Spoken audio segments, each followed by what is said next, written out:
welcome to oral argument. We welcome here the USC, the Advanced Legal Writing class, Professor James Brecker and his 9 students. Thank you. Good to see you. I like your stamina 2 days in a row. And also we welcome, for the second case, the Fresno City College Business Law class. This is their annual visit to the court, 80 students. And we welcome back their professors, Robert Schmalley and Nancy Holland, at the second case. Clerk may call the calendar. Good morning. The Supreme Court of California hearing oral arguments in San Francisco on Wednesday, March 8, 2017 at 9 a.m. Case number S224476, Williams and Fickett, plaintiff and appellant versus County of Fresno, defendant respondent. For respondent, Peter Wall. And for appellant, Ronald A. Henderson. Case number S232622, Aaron Leader, plaintiff and appellant versus John Lewis et al., defendants and appellants. For appellants, Catherine Karcher. For amicus curiae, ACLU of Northern California et al., Linda Lai. Ready. And for appellant, David B. Castleman. Case number S224472, Yatinder Dillon, plaintiff and respondent versus John Muir Health et al., defendants and appellants. For appellants, David S. Ettinger. Ready. And for respondent, Sharon Arkin. Calling the matter of Williams and Fickett versus County of Fresno. You may proceed. Good morning. May it please the court. I am Peter Wall, Deputy County Counsel for the County of Fresno. This is a case that, if all of the allegations in the complaint are true, could and should have been resolved nearly 20 years ago at the Assessment Appeals Board. The appellant failed to exhaust that administrative remedy. Its failure to do that, its failure even to apply to that board for relief, means that this court should uphold the judgment of the trial court and overturn. Did this case involve a question of the valuation of the property? In the sense that valuation is getting to the dollar amount on the roll, yes. In the technical narrow sense, in the terms of valuation as an appraisal method, no. What the legislature has provided, however, for going to the Assessment Appeals Board in Revenue and Taxation Code Section 1603 is that if there is to be a reduction in an assessment on the roll, then there must be an application to the board. Suppose we don't believe this involves the valuation of property. What is your best argument that Section 1603 applies? If this does not involve the valuation of property in the sense of an appraisal method, Yes. then this is a reduction in an assessment on the roll. The word value does not appear in Section 1603 subdivision A. And how you get to a reduction. Can I direct your attention to the wording of subdivision A? Yes. So it says, a reduction in an assessment on the local roll shall not be made unless the party affected or his or her agent files a verified written application showing the facts claimed to require the reduction and the applicant's opinion of the full value of the property. To me, that requirement suggests that what the legislature contemplated through this method was a dispute, raising a dispute about the appraisal method, as opposed to whether or not the property shouldn't have been assessed against the taxpayer in the first instance because the taxpayer did not own it. There are other things that the assessor does to value property, particularly personal property, other than just an appraisal method. They must determine which personal property the taxpayer has. They must also determine if any of that property is exempt. And then once they have figured out what is in that basket, then yes, an appraisal method would be applied. But there's I guess my question is, why would the statute require the person against whom the tax is assessed to opine as to the full value of the property if the person's claim has nothing to do with the proper value of the property, but whether or not it should have been taxed against them in the first instance because they didn't own it? What the opinion of value requirement does is it tells us where the dispute is.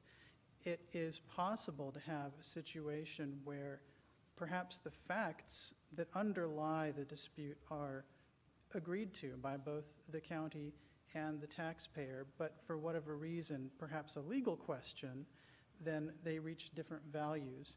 And that's how we know that there's a dispute there. So my contention is that the opinion of value does not signal that what the legislature needs to have is only an appraisal issue that goes to the Assessment Appeals Board. The Assessment Appeals Board can review everything that the assessor does, with one exception. There's only one thing where the legislature has specifically carved out from what the Assessment Appeals Board can do, and that's the question of exemptions. So can you then trace out what is the county's, the Assessment Appeals Board's interest here? I mean, if as Justice Kruger says, the requirement is to, as the statute says, to state the full value of the property, and the taxpayer here just basically says, I don't have a dispute as to the value of the property. It's just not my property, but I don't have any dispute about the value of it. What is the interest of the assessment board here, then, in having that piece of paper in front of them? By the piece of paper, you mean the application? Application, yeah, exactly. Well, if you Seems like have, they're just being made to go through the motion. well, their dispute is, they're saying we did not have that stuff on those days. That appears to be the dispute. Now, if a taxpayer, if they're disputing whether they owned certain pieces of property on the lien dates, and the only way to resolve that is to go to the Superior Court, then what we have is a situation where they go there, and perhaps they carry their burden, perhaps they don't. If they don't carry their burden, and the court determines perhaps maybe they did own that property, then it must return again to the Assessment Appeals Board if there are further questions of value. And so we have a rather Byzantine system that results, and what that does is it works exactly contrary to the two main purposes of the exhaustion But doctrine. doesn't that skip a step? Don't they, before they go to Superior Court, don't they first have to file an administrative claim for refund? And isn't Yes. that also part of the process of administrative exhaustion?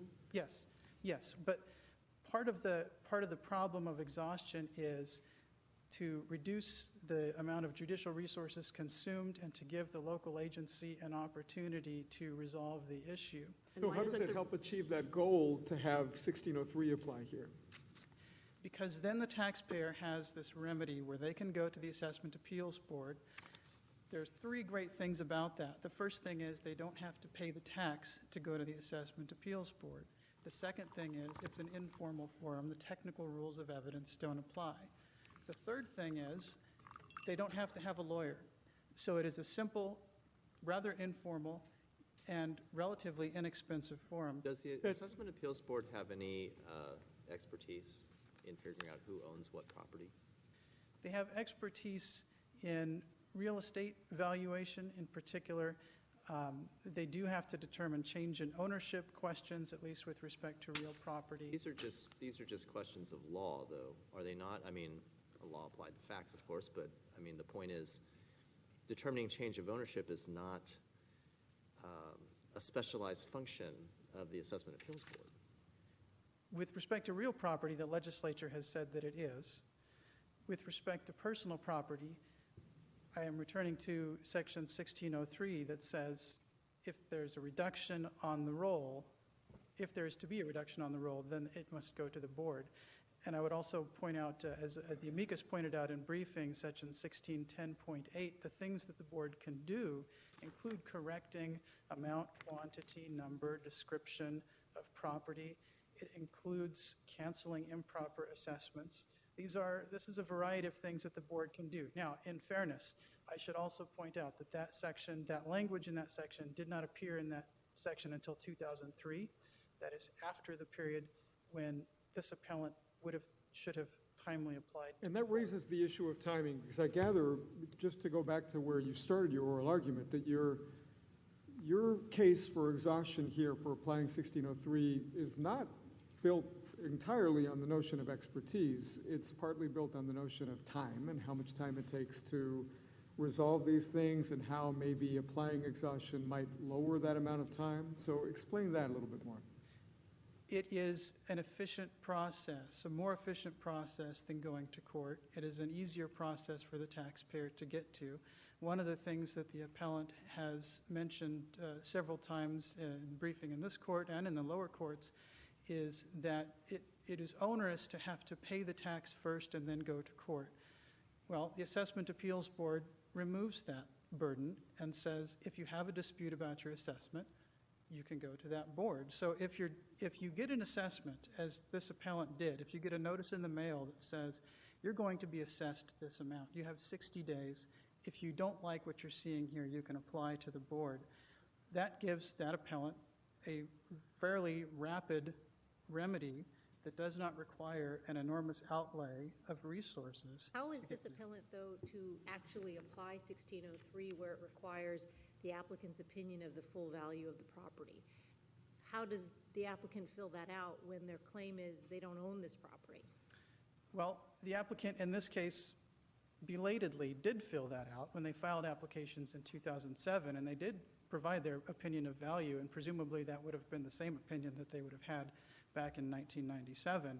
And it was returned, I understand, as untimely those years later, correct? Yes, that's correct. So if there were an obligation to first seek remedies under Section 1603, would that obligation be discharged by filing a stipulation that says that the taxpayer's dispute does not involve a valuation issue?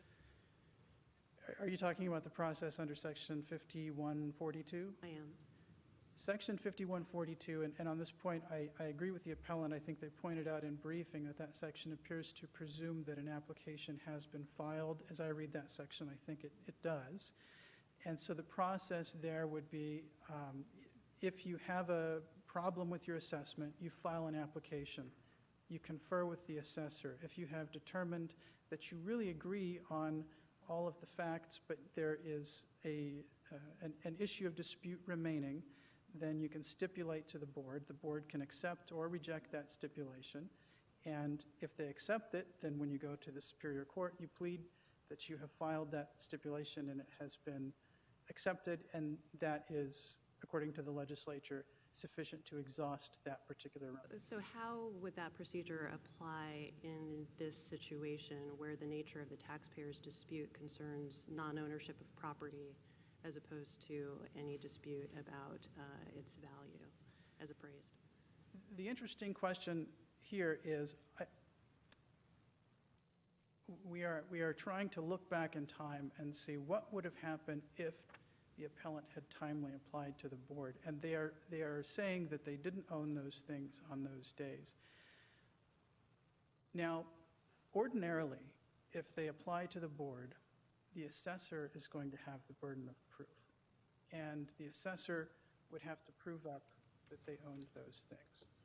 Now, in this case, because these were penalty assessments that were based on the fact that the appellant did not provide sufficient documentation or timely property statements, that rule would have been reversed and the appellant would have had the burden. It seems in those sorts of circumstances where a penalty assessment has been made, it would be strange and unlikely for the assessor and the taxpayer to disagree on whether the taxpayer owned the property if they had sufficient documentation. But if they had sufficient documentation, then they probably wouldn't be in the assessment appeals arena to begin with. Well, just to take a step back, I mean, so let's abstract away from this case. Imagine a future case, different taxpayer, but same nature of argument. And the taxpayer files an application under 1603 and then says, and I stipulate that the nature of my dispute has nothing to do with the value of the property as assessed. The nature of my dispute is I did not own this property on the relevant date. So what happens then? Under what circumstances would the board accept that stipulation? Would it reject it? If it rejected it, on what basis would it do so? Well, I can't speak for what the board would do in that situation, but I would hope they would accept that stipulation. If the assessor and the taxpayer agreed, if they were to show up before the board and say, board, between the time the application was filed and the time we stand here today, we have taken a second look at the taxpayer's documents and we now agree. The taxpayer really didn't have that stuff. No, so in my hypothetical, they're not agreeing on the underlying facts. All that the agreement is about is that the nature of the dispute does not concern the value of the property as assessed, but instead solely concerns the facts surrounding the ownership of the property on the relevant date. Would that be sufficient to satisfy the exhaustion requirement under Section 1603 and Section 5142, as you understand those provisions? If the board accepted the stipulation, but And what criteria would the board use to decide whether to accept the stipulation? if the board wanted to hear the matter, as long as it wasn't an exemption matter, then the board could. So the board can choose in its discretion whether or not to accept a stipulation, even though Section 5142 does seem to provide that the exhaustion requirement can be satisfied by stipulating that the nature of the claim does not concern valuation as such. 5142 also specifically says that the stipulation has to be accepted by the board in order to have that effect. So if the board chose not to accept it and said, no, we want to hear this, they could. And what exactly would the board want to hear? Evidence as to whether or not that taxpayer owned those things on those days. So in this record, it's my understanding that this occurred over a period of time, but during this period of time, there were several years in between where the assessment board, the assessor believed that this taxpayer didn't own this farm equipment, and in those years didn't assess the tax. So my question is, it seems to me that assessing ownership is a threshold question for the assessor prior to levying a tax.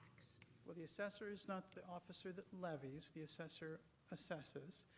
And yes, determining ownership is a threshold question for the assessor, and that's part of why the county's contention is that would also be a threshold question for the Assessment Appeals Board. When the taxpayer appears in that forum, the first question is, how are you a party affected? Do you own this property? Did you get the tax bill? Are you contesting your ownership of the property? Are you a lessee that is contractually obligated to pay the tax? In what respect are you a party affected? Let me take you back to the language of Section 1603, just to continue this conversation, and just get your sense of what the word assessment precisely is referencing in this statute. So when the statute says a reduction in an assessment on the local roll shall not be made unless the party affected or his or her agent makes and files with the county board a verified written application, et cetera, the term assessment refers to what? The dollar amount on the roll. And there's going to be, for properties like this, there's going to be a dollar amount for the land, a dollar amount for the improvements, and a dollar amount for the personal property.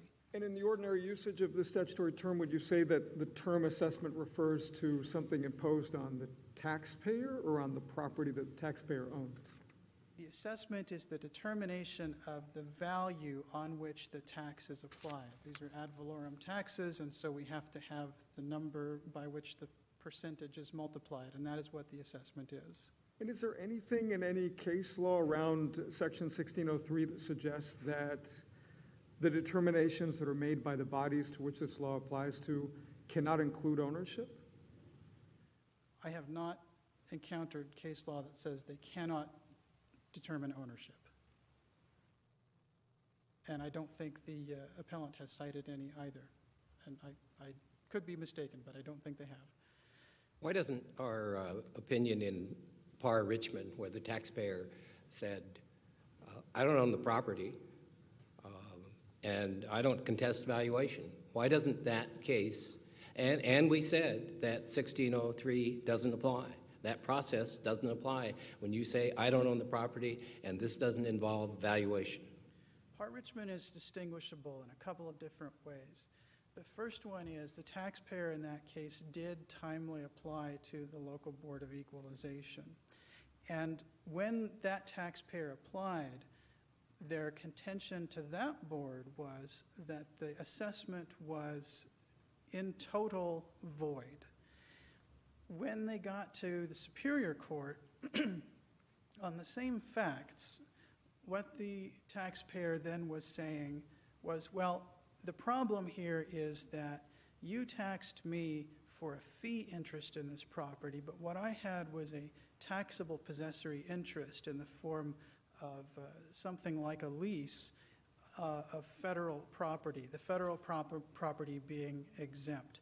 So it wasn't a question like this case where the taxpayer never applied to the board, and it wasn't a question in this case where the idea of the taxpayer not owning the property was something like, here is a discrete item that we did not have. It was really more, what is the nature of our interest in this piece of property?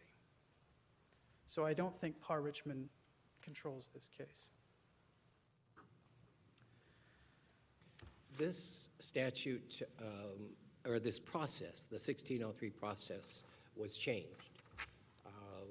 The year was 1986, I believe so, yes. and the change was, rather than just valuation, they added what? The Proposition 13 process for change of ownership? yeah, the change of ownership process came in. And this is not a Proposition 13 change of ownership case. Well, I think the Justice is referring to Section 1605.5. Yes, And that section, as and I- that's taken to local boards, yes, it correct? is taken to local boards. And that section specifically complies to real property. Yes, And this is not real property. and it's Proposition 13 change of ownership. Yes, yes. It has nothing to do with this case. I do not think it does. There's another issue that I'd like to bring to the court's attention. The appellant has argued that they should have an exception to this exhaustion requirement under something that they have called a nullity exception. As we discussed in the briefs, as we read the cases, that is not really a nullity exception. That is rather an exception where you have just an issue of law and you have undisputed facts. And getting back to your question earlier, Justice Kruger, in this case provides an example of why that exception should not apply. If we assume all of the facts alleged in the complaint are true, then we have a situation where there is no legal question left for a court to decide, because if the appellant really did not own those things on those dates, the county cannot reasonably, plausibly, lawfully contend that a taxpayer should have been taxed for those things on those dates. Where that nullity exception makes sense, and where the cases have used it, all of the cases where a taxpayer has actually been able to use that exception have been cases involving exempt property in some way or another. This is not an exemption case. Now, if it were an exemption case, that is the kind of situation where you could have complete agreement on the facts between the two parties, the county and the taxpayer. And the county might say, but that property is taxable, and the taxpayer might say, no, that property is tax exempt. Then you would have a legal question that certainly should be put to a court. And it is conceivable then, yes, that would not need to go to an assessment appeals board. As it happens, that is coextensive with what the legislature has provided in carving out exemption issues from the jurisdiction of the assessment appeals board. In section 1604B2, the legislature has said that the board cannot review if the assessor has determined that a taxpayer is no longer entitled to an exemption. The property tax rules by the State Board of Equalization have followed that. Section 302B have also said the board can't grant or deny exemptions, can't review denials of exemptions. So we have the legislature and the State Board of Equalization saying, Assessment Appeals Board, you can't hear exemption matters, except to the extent you're classifying property and it results in some of the classified property of one classification being exempt. On the other hand, we have the case law, where all of the cases where a taxpayer has actually been able to take advantage of the nullity exception have involved exempt property. This is not an exempt property case. It is a question of, did they own these things on these dates? And that is a question that the Assessment Appeals Board can decide. Do the exemption cases raise factual disputes in addition to legal questions No. about the proper categorization? No, in each of those cases, the facts were undisputed. Yeah. So you referred to earlier some of the practical advantages, which I think are very considerable, of having a sort of robust opportunity for administrative process before the taxpayer goes to court to challenge a particular assessment. And I'm wondering if you can speak to why it is that the administrative refund process doesn't also, in your view, provide an adequate opportunity for that administrative process to occur, where factual disputes can be hashed out outside of the courts. I'm not sure I understood the question. So it seems to me that you've sort of emphasized the practical advantages of ensuring that these factual disputes can be hashed out and hopefully resolved without having to go into court. There are two administrative processes that, or at least two, that are set out in the relevant statutory scheme. The first is the Section 1603 process that we have been focusing on, but there's also a subsequent step of filing an administrative refund claim that is handled administratively outside of the courts before the taxpayer goes into court. What are the disadvantages, in your view, of saying that a taxpayer who has an ownership-related dispute can fully exhaust administrative remedies just by filing that administrative refund claim and proceeding through that route? Particular to the county of Fresno, we are a county where the determination of a refund claim has been delegated. There's a statute that allows it. It has been delegated to the tax collector. And the tax collector, as an official, would not have the same expertise as the board, is not going to have a forum where there's going to be a hearing. There is not going to be necessarily presentation of evidence. The refund process is really best suited to a situation where there's already been a determination whether the taxes should be reduced. And the refund process allows the tax collector, or in counties where that's not delegated, the Board of Supervisors, to say, yes, you are entitled to a refund, or no, you are not. It's a different kind of a process, and I don't think that it's one that would it would not be suited to this kind of a dispute where the Assessment Appeals Board would. In 2003, there was another amendment. I think it was 1610.8. Yes, I mentioned that earlier. That process was cancel improper assessments. Yes. Does that more appropriately apply to this particular situation where there's no question of valuation? It's just a simple question of whether or not the assessment was appropriate? It could. It could also fall under the language added in that amendment for correcting the description of property. In other words, when description encompassing the idea of the inventory of what this taxpayer has. And what is the process that attaches to that procedure? Well, In other words, how does the taxpayer start that? that's the same thing. That I got this assessment, I don't own the property, I'm going to go under 1610.8 to cancel an improper assessment.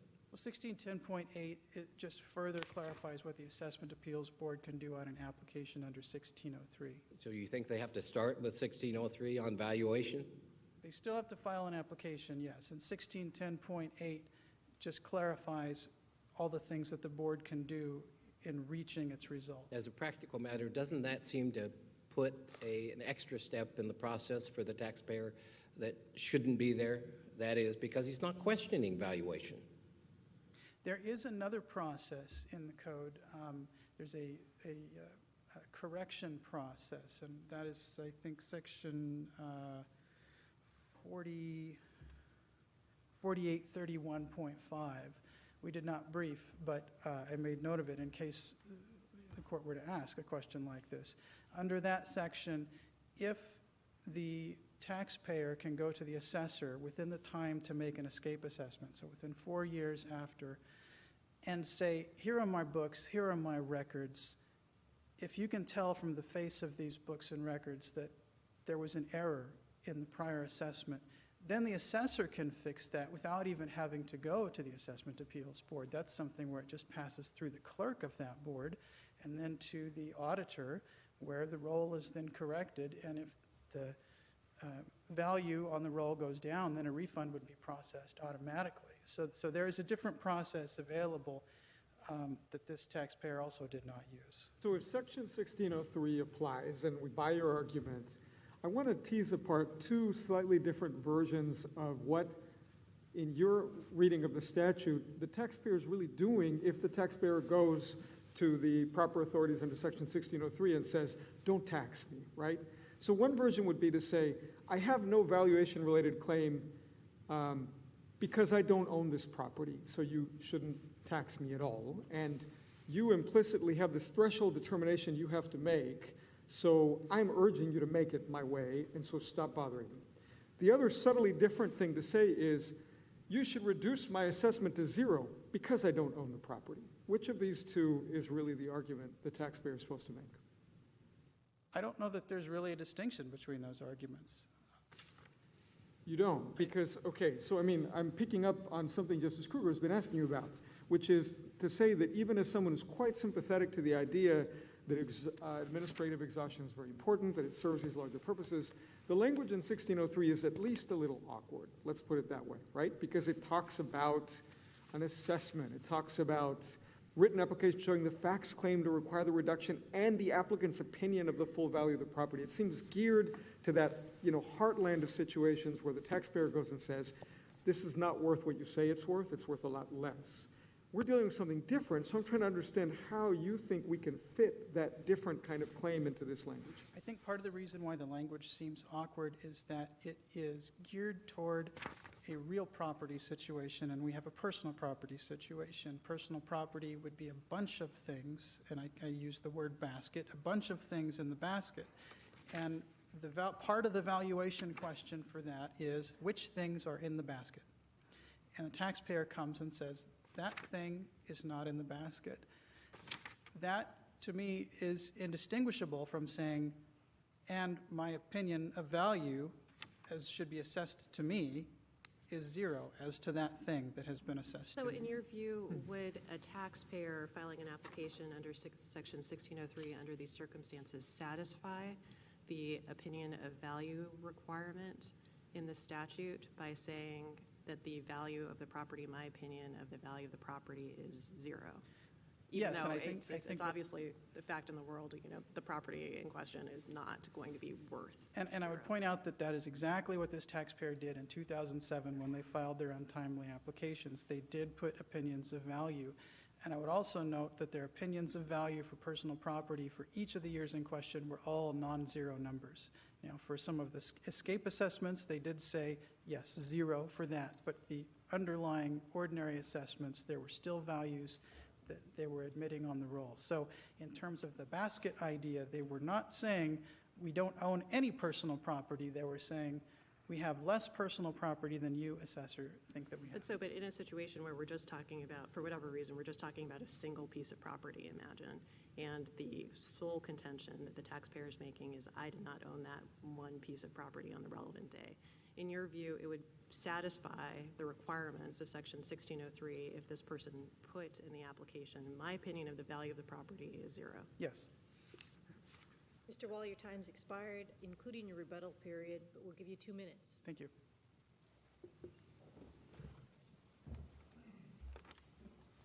Good morning. If it pleases the court, my name is Ronald Henderson. I represent the plaintiff and appellant William N. Fickett. I think probably the best way to start with this is the fact that the nullity exception exists. I have seen it in many of the courts that allow for the fact that you do not have to exhaust administrative remedies. That is what it's designed to approach.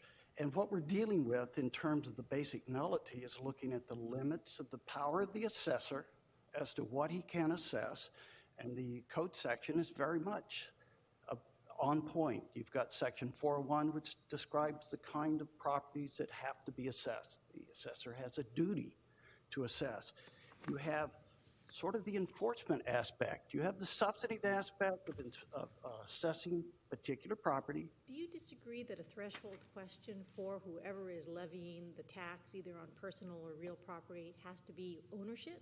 Yes, section 405 clearly describes what the assessor can assess, and that is basically the property that is either owned, possessed, controlled, or claimed by the assessee who they're going after. So that is a threshold question. And I say that it's a limit on the power of the assessor. And so when you're looking at the nullity exception, and it really is focused on what are void assessments, what are assessments that are void, which means it raises no issue of valuation or any of the other matters that have been expressly granted over to the Assessment Appeals Board 16605 for the change in ownerships. So you are looking at the initial one about the ownership. You now have the question of the limits of the jurisdiction of the local boards. They work together. All of these intricate parts have to work together on what is admittedly a very confusing at times set of statutes and property tax rules. So But- can I direct your attention Sure. specifically to, I mean, there are two provisions of the code that seem to contemplate that the boards, even though, sort of traditionally we haven't thought that their expertise is in non-valuation issues, there are at least a couple of provisions that specifically contemplate that the board will decide some non-valuation issues. Absolutely. Namely 5154B and section 1610.8. So can you give us your view of how these provisions fit into the overall scheme? Under what circumstances would the board decide non-valuation questions if you are correct that the taxpayer has no obligation to bring those questions before the board in the first place? Well, I think those contemplate, as you look at the overall scheme, that things that go before the board, because there are requirements to get before the board, will many times also have non-valuation questions. And it's the standard administrative exhaustion requirement that once before the board or any administrative agency, all matters have to be raised before that board in order to preserve them to even go further up the line on review. So I think that the gist of what is being suggested by those particular sections is if you're there, these are things that they'll look at. What we're focused on, or at least my view of this, is to what extent was there any of the aspect of any requirement to go to the Assessment Appeals Board in the first instance? So what that suggests is that in a situation where we're talking about the assessment of a collection of personal property, that there would be a distinction between what procedure the taxpayer and the board would go through, depending on whether the taxpayer only had a claim that 5 out of 10 pieces of the property were not owned by the taxpayer on the relevant date versus that, plus I also think that you overvalued pieces of property 6 through 10. That seems somewhat arbitrary, doesn't it? Well, in some sense it is, but you go to exactly, we were talking the Parr v. Richmond case. I mean, they make the very clear distinction, which is followed through in a number of cases, that things that are void, it's a clear distinction between a value being reduced to zero because it's a void assessment, which I assume that non-ownership is a void assessment, versus those things where there is any kind of question on a collection. He's right in the sense we have the El Cajon case where there was an inventory and counting of the cattle. And the court very much found that, look, counting of the cattle is a grouping aspect. And it is a valuation. I realize there may be gap issues about how you're doing your accounting, but that group has an overall value. In our case, we pled, and the facts are quite clear to me, that what you have is very specific. I prepared the refund claims. They are very specifically identifying the separate pieces of property that they did not own. With regard to the values put on the very late and untimely filed, and my opinion, invalid applications, what was done was we basically had eliminated any of the property we did not own, and whatever the value that the assessor had assessed, that was put on there. There was no question about the valuation. And it's my view that once you choose to go forward on a nullity exception case, you have waived any issue of valuation. In other words, if on a non-ownership, if you go forward and you're found to be the owner of the property, I think you are done. I think you have already conceded.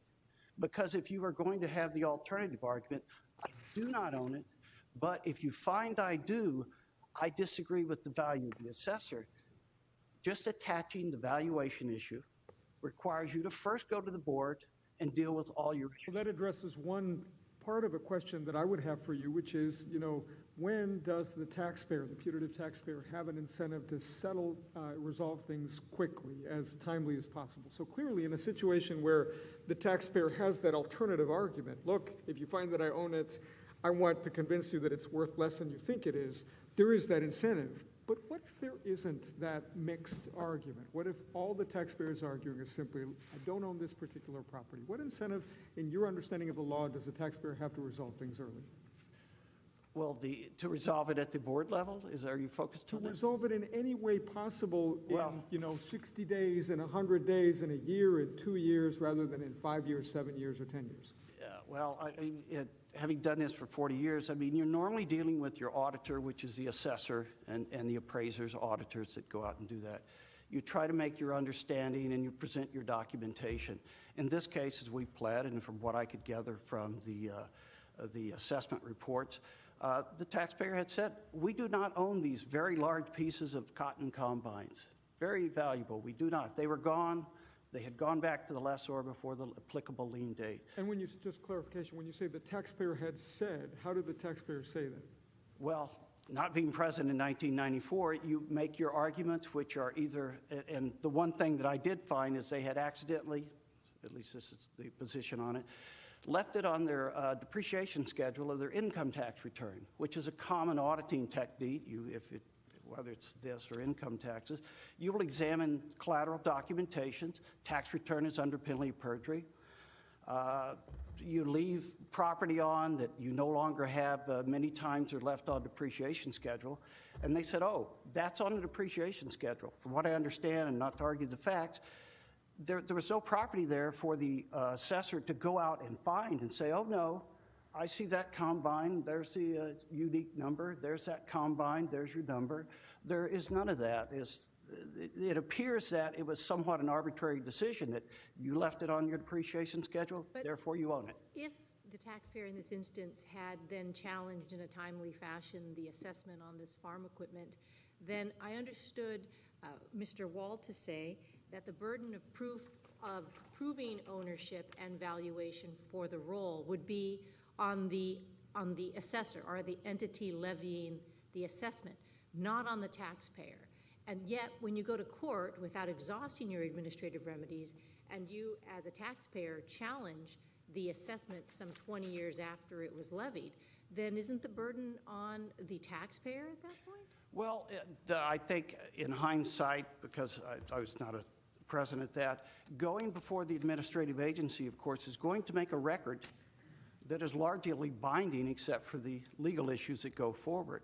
And you could find that there has been a decision which you cannot challenge, at least everything by invoking the nullity exception and taking the second step of going forward to the filing your claim, having it rejected, and getting to court. You're going to get a de novo of all the issues. So you're saying there may be a strategic reason why a taxpayer Yes. may decide to attempt to, under the law, forego the administrative remedies and go directly to Superior Court because there isn't a record, which brings up my second question.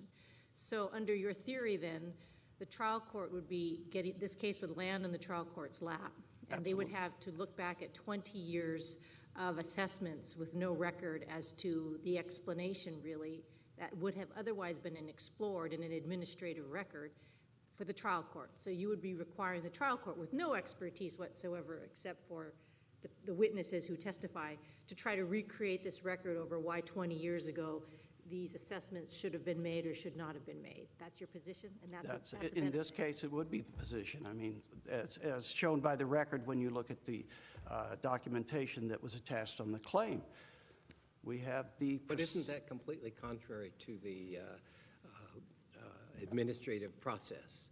I mean, we set up this administrative process. We insist that people exhaust it because we don't want cases to arrive at the Superior Court with no record. The record has not been developed, and the case is 20 years old. Well, once again, this is a property tax system. It is unique in many ways. It has limited jurisdiction, whereas most of the other tax systems with franchise tax or EDD, the various employment taxes, all their administrative aid, they have plenary jurisdiction over any matter that goes forward. You must go before them. We have a unique system that was set up basically from in the 1878 Constitution because we wanted to not clog the courts or the common courts at that time with nothing but valuation issues. So an administrative agency that ultimately is the Board of Equalization and ultimately became the local county boards of equalization. We want those kinds of issues to go before there. If there was an intent to have all issues go, I would have thought there would have never been any nullity exception. Doesn't your opposing counsel's process solve this problem simply by raising it in a 603 hearing 1603? early on, challenging the evaluation that it is zero because you don't own the property? You get the full administrative record, then it comes to the Superior Court. Isn't it easier for the Superior Court to deal with it under those circumstances? I would say no in the sense that you're looking at the legal issue of ownership, and either you're going to be able to provide the documentation, which we have, and it's easily a record that... So without 1603, what time restraints are placed upon the taxpayer to bring this? Now you're dealing with the issue of how Well, long... they're combined, though. They're very combined. I mean, if you look at this, the issue of what is a valid application starts out initially with, oh, you failed to file a timely application, therefore you're barred, because we assume you have to go. But now they have used the filing of a very late, invalid application that was actually directed towards the auditor. The exhibit very explicitly says that. And you've got them now saying we're going to use that to start a period running, and if we get into 5097 of that, it's both, it was not a timely file, but a late file somehow would start a running. We had the problem, the client in this case, could not pay it. This is classically a pay-for-play system that we have in California.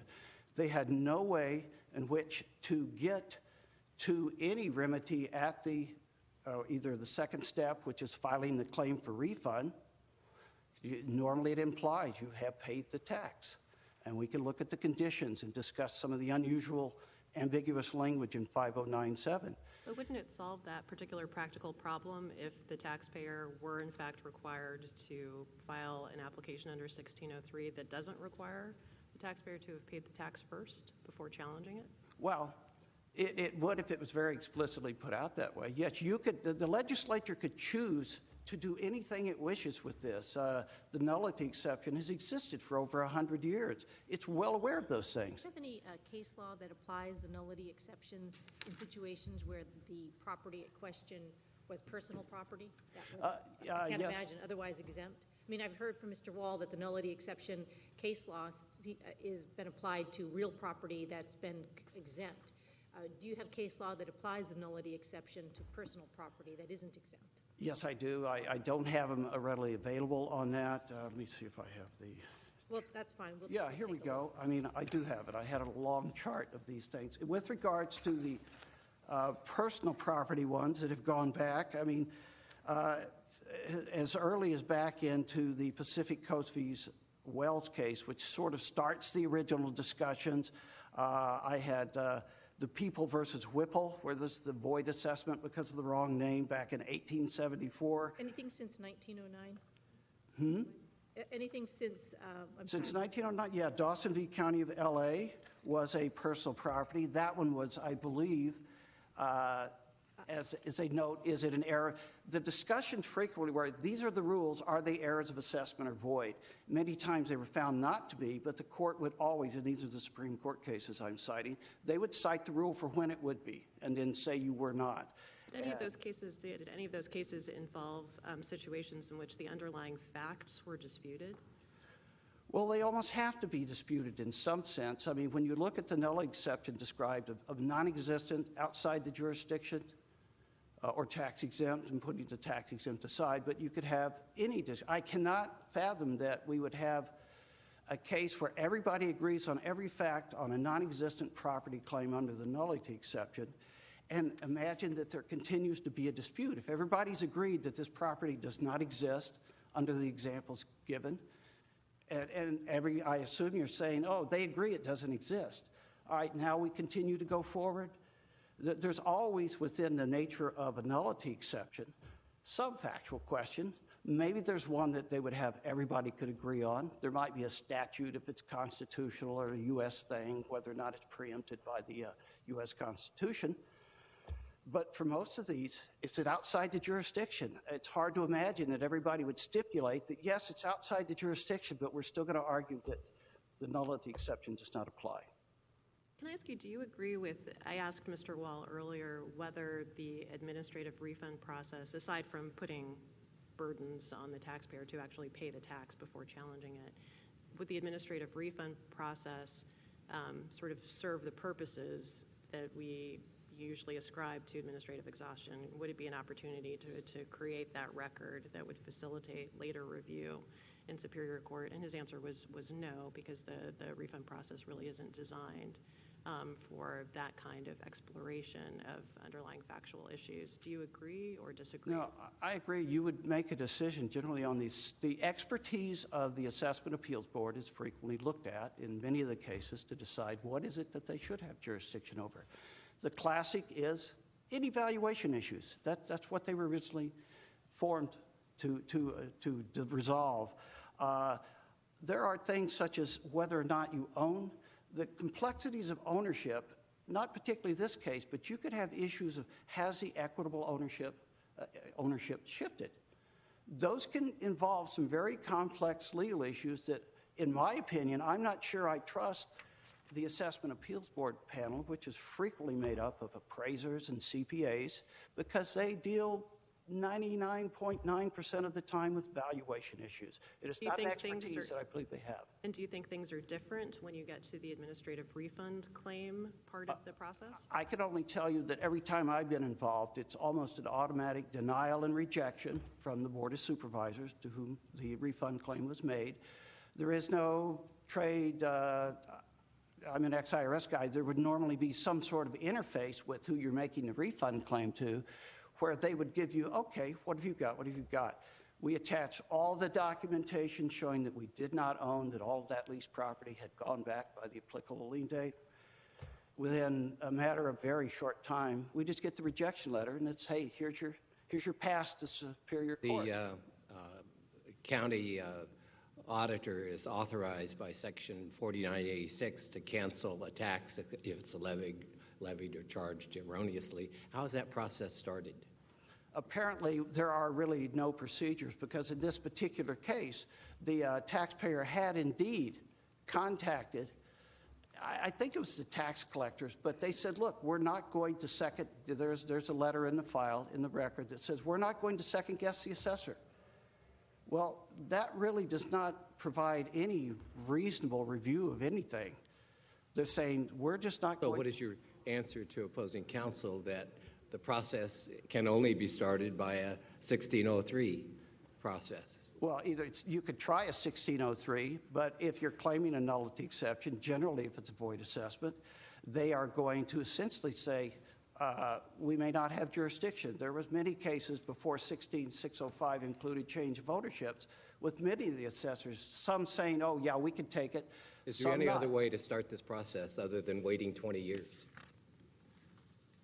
If you, I think that's if the you had the problem. money to pay it earlier, you could have started it earlier. Counsel, would it be your position that under 1603, the relevant administrative authority there, say the local equalization board, does not have jurisdiction to determine that somebody simply lacks ownership?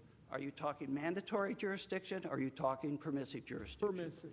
I would believe that a taxpayer, if they so chose, could file and see what they could get from the Assessment Appeals Board. And the burden would be on the board, would it not? Burden would be on government to prove ownership Yes. under that administrative remedy. It would be under the rules that apply. if you so strategically chose to do that. There are many cases that say, out of an abundance of caution, you may want to file.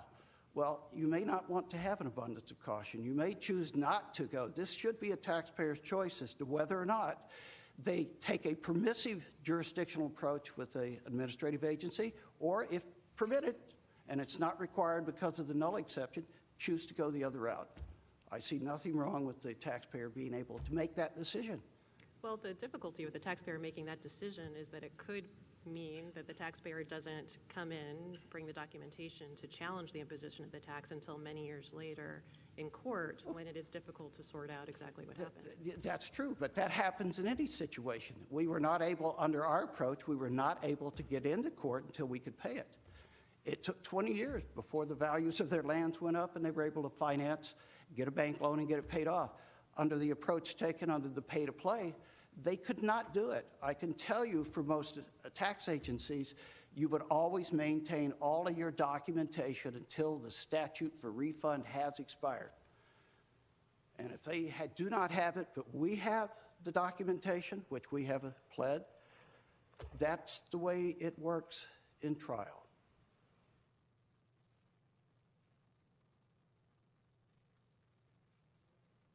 Any other questions? Thank you. I rest. Thank you, Mr. Henderson. Mr. Wall, 2 minutes. I just want to make first a correction regarding burden of proof at the Assessment Appeals Board. I had started to say earlier that it would be on the assessor, and then I think I got sidetracked. In a case like this one, where you have penalty assessments and you have escape assessments that were levied because the taxpayer did not provide complete documentation, in that situation, under Revenue and Taxation Code Section 167B, then the taxpayer is going to have the burden, because the taxpayer is the one that has gotten us to this situation by not providing that documentation. And going again to the question of what is the power of the assessor, as counsel brought up, the power of the assessor when not given complete information is, I have to make an assessment. I have to make a decision. I don't have complete information. I'm going to put an assessment on the roll. When did you know that the taxpayer's position was, I don't own the property? The taxpayer did not raise that, as far as I can tell, until 2006 in the letter that counsel mentioned that was addressed to the tax collector. And I would also make a correction. That letter did not purport to be a final determination, but in fact invited the taxpayer to provide further information, but it did say, yes, we're not going to second guess the assessor, but it also said, if you have further information, you may provide that. The power of the assessor is to make an assessment whether the information provided to the assessor by the taxpayer is good information or not. And if the taxpayer does not provide good information, it does not relieve the assessor of the duty to make an assessment. And when the assessor, after making that assessment, sends a notice to the taxpayer that says you have 60 days to challenge this, then the taxpayer needs to act on that. And that's how we don't end up in this court 20 years later still talking about it. If there are no Mr. further Wall, questions. Mr. Henderson, Mr. Wall, your time's expired, but Mr. Wall and Mr. Henderson, thank you for your argument. The matter is submitted. Thank you.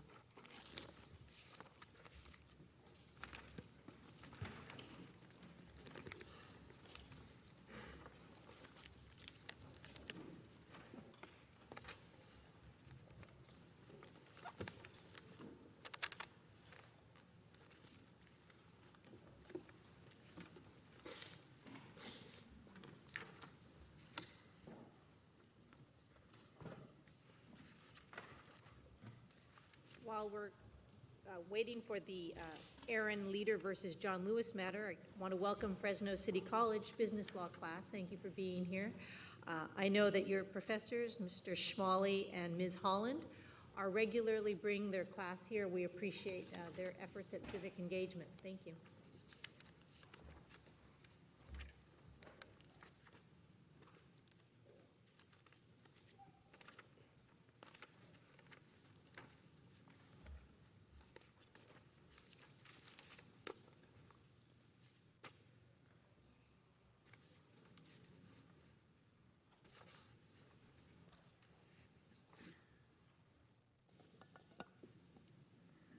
may proceed when ready, counsel.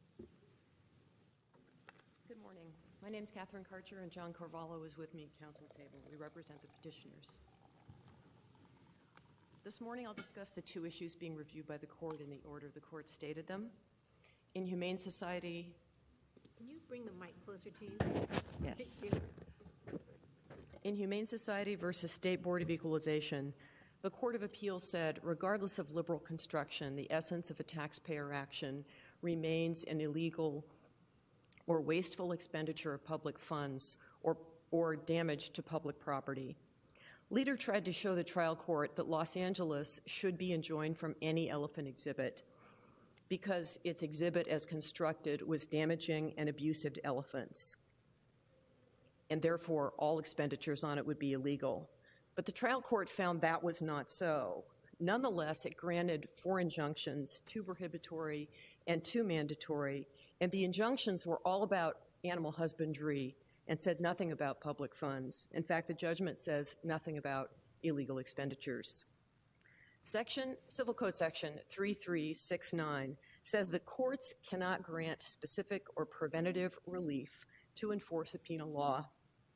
But that's what the court did. It's what the trial court did, preventing 2 forms of restraint and directing city practices of rototilling and exercise.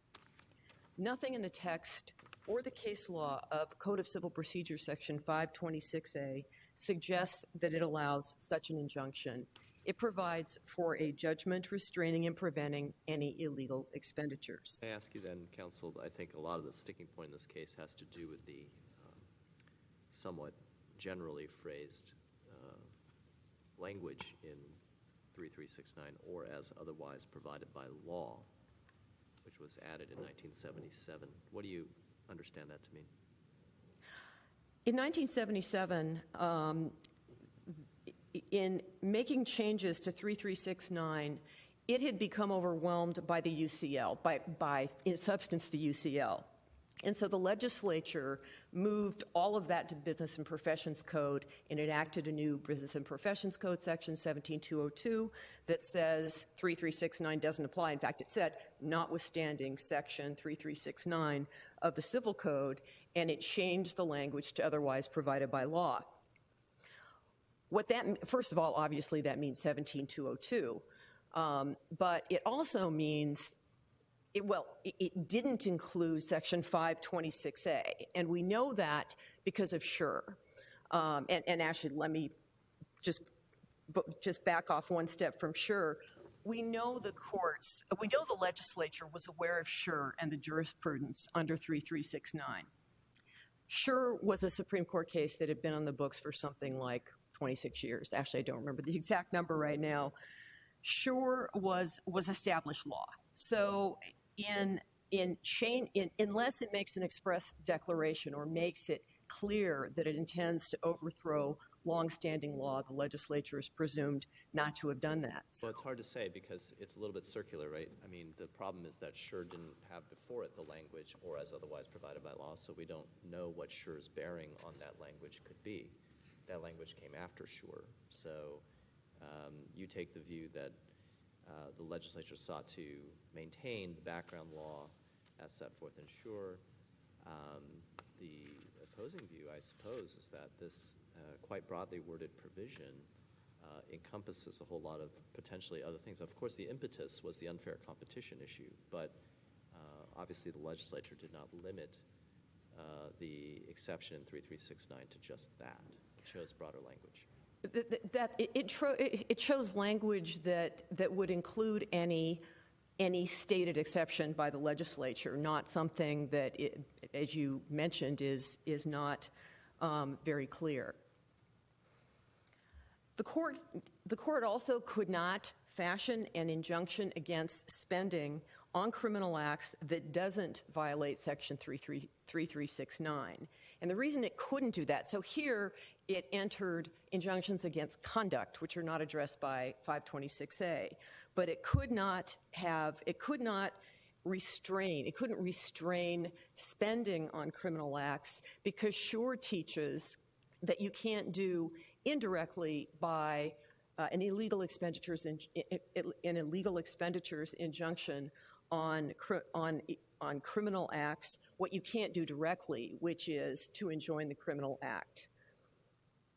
Sure forbids doing indirectly what you can't also do directly. It's an indirect, direct approach. You can't achieve through one what you can't do through the other. Ask you then on that reading, how far does that go? I mean, this may not be the facts of this case, but there may be government conduct that is illegal, a wasteful expenditure of funds or not authorized by law, that is both civilly and criminally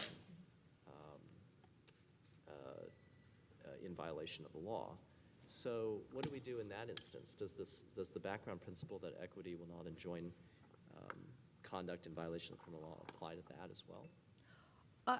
I think if you had a civil statute and a criminal statute and they got at the same conduct, that the civil statute would not be knocked off, the table as a way to, as a basis for an illegal expenditures action just because the criminal one is. What if it's the very same statute, but it provides for both civil penalties and criminal penalties?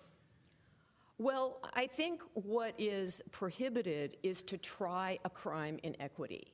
So if you had to do that, then you couldn't. But that wouldn't be necessarily a super easy line to draw. I understand the thrust of the question. 3369 doesn't want people to be tried for conduct that is a crime, that the legislature has said violates our public policies and morality, and that's what's not permitted, and that is... What do you understand the purpose of that rule to be? I mean, it is, as Justice Liu says, it's a common law rule that equity will not enjoin a violation of the criminal law. What purpose does that rule serve? It's the purpose. It's essentially twofold. One is separation of powers, and the Supreme Court in Lim discussed how equitable courts were granting more and more injunctions against nuisances, but they weren't nuisances defined by the legislature. They were nuisances as found by the criminal law. And so the Supreme Court in Lim, and it's a very vital decision today, I think we mentioned something in our answer to the amicus briefs that address that. So the court in Lim said, when you have courts stating what are the standards of public morality and public policy, you've derogated from the legislature's function to state what public crimes are. And that is a fundamental separation of powers issue. So that's one function, is separation of powers. The other function is to prevent the insidious collateral effects that the Lim court talked about and that we probably mentioned only 10 or 12 times in our brief, so I won't list them. But, Mr. Lewis suffered those effects, and he was found to have committed an animal cruelty crime by the trial court. And the 597T injunctions illustrate these principles really well, and they also illustrate why Schur was correctly decided. Because first of all, they command public officials to spend money.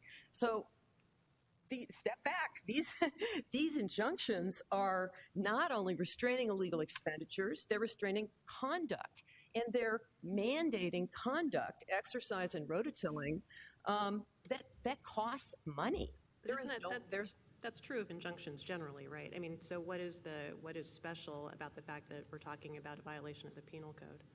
Well, what's special is that we're talking about an enabling statute, the taxpayer standing statute, that allows a taxpayer a judgment, quote, restraining and preventing any illegal expenditures. So affirmative relief is not provided for, only prohibitory relief. I guess I'm not really clear on why that is a distinguishing point as to the principle why equity will not enjoin a violation of criminal law.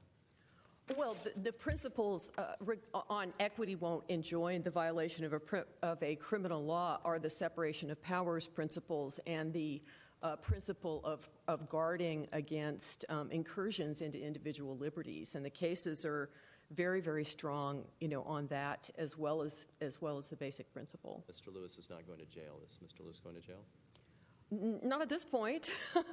The way these parties get along, and actually the amicus brief by the Voice for Animals organization and Lily Tomlin, the amicus brief is all up in arms about how the LA Zoo has only partially complied with the injunctions, and they want an accounting and they want enforcement of that. So that's just an example of an amicus in this case. The Can I parties just ask you, I mean, these statutes are very old, so 3369 goes back to 1872, is that right?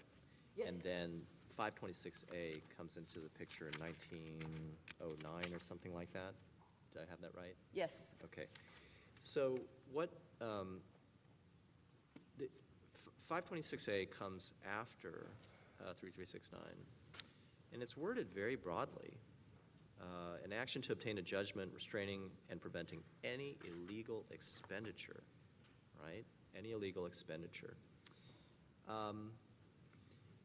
Isn't it the case, this is maybe a question about government law, local government law or otherwise, but does it really matter whether the illegality is criminal or civil?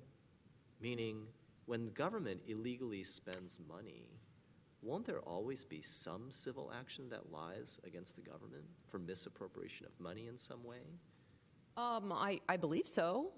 I mean, it lies under this statute. Go back to the same question, which is the principle that equity will not enjoin a violation of the criminal law seems almost like a too narrow formulation of the question here, because this is a special case. This is not just any violation of criminal law. This is a violation of criminal law in the particular manner of government illegally expending, that's the allegation, of course, illegally expending money.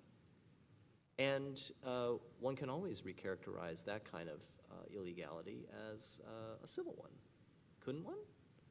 I mean, the characterization of the illegality just doesn't seem to have a lot of bite, and yet that's the fulcrum on which I think your position rests. Well, I think the bite is the legislature's bite in enacting 3369 and enforcing it in the jurisprudence around that issue for all this time. Perhaps it doesn't matter,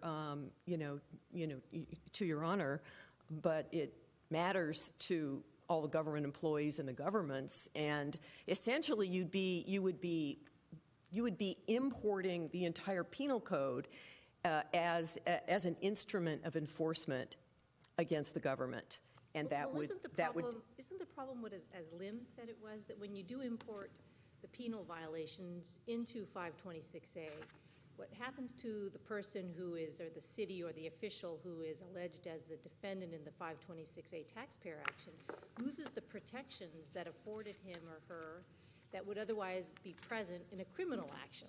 The higher standard of proof, the presumption of innocence, the ability to call witnesses, cross-examine, and face your accusers.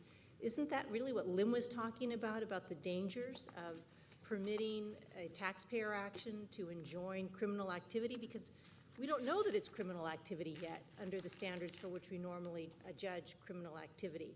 Therefore, it requires a specific statute that authorizes the enjoyment of such activity.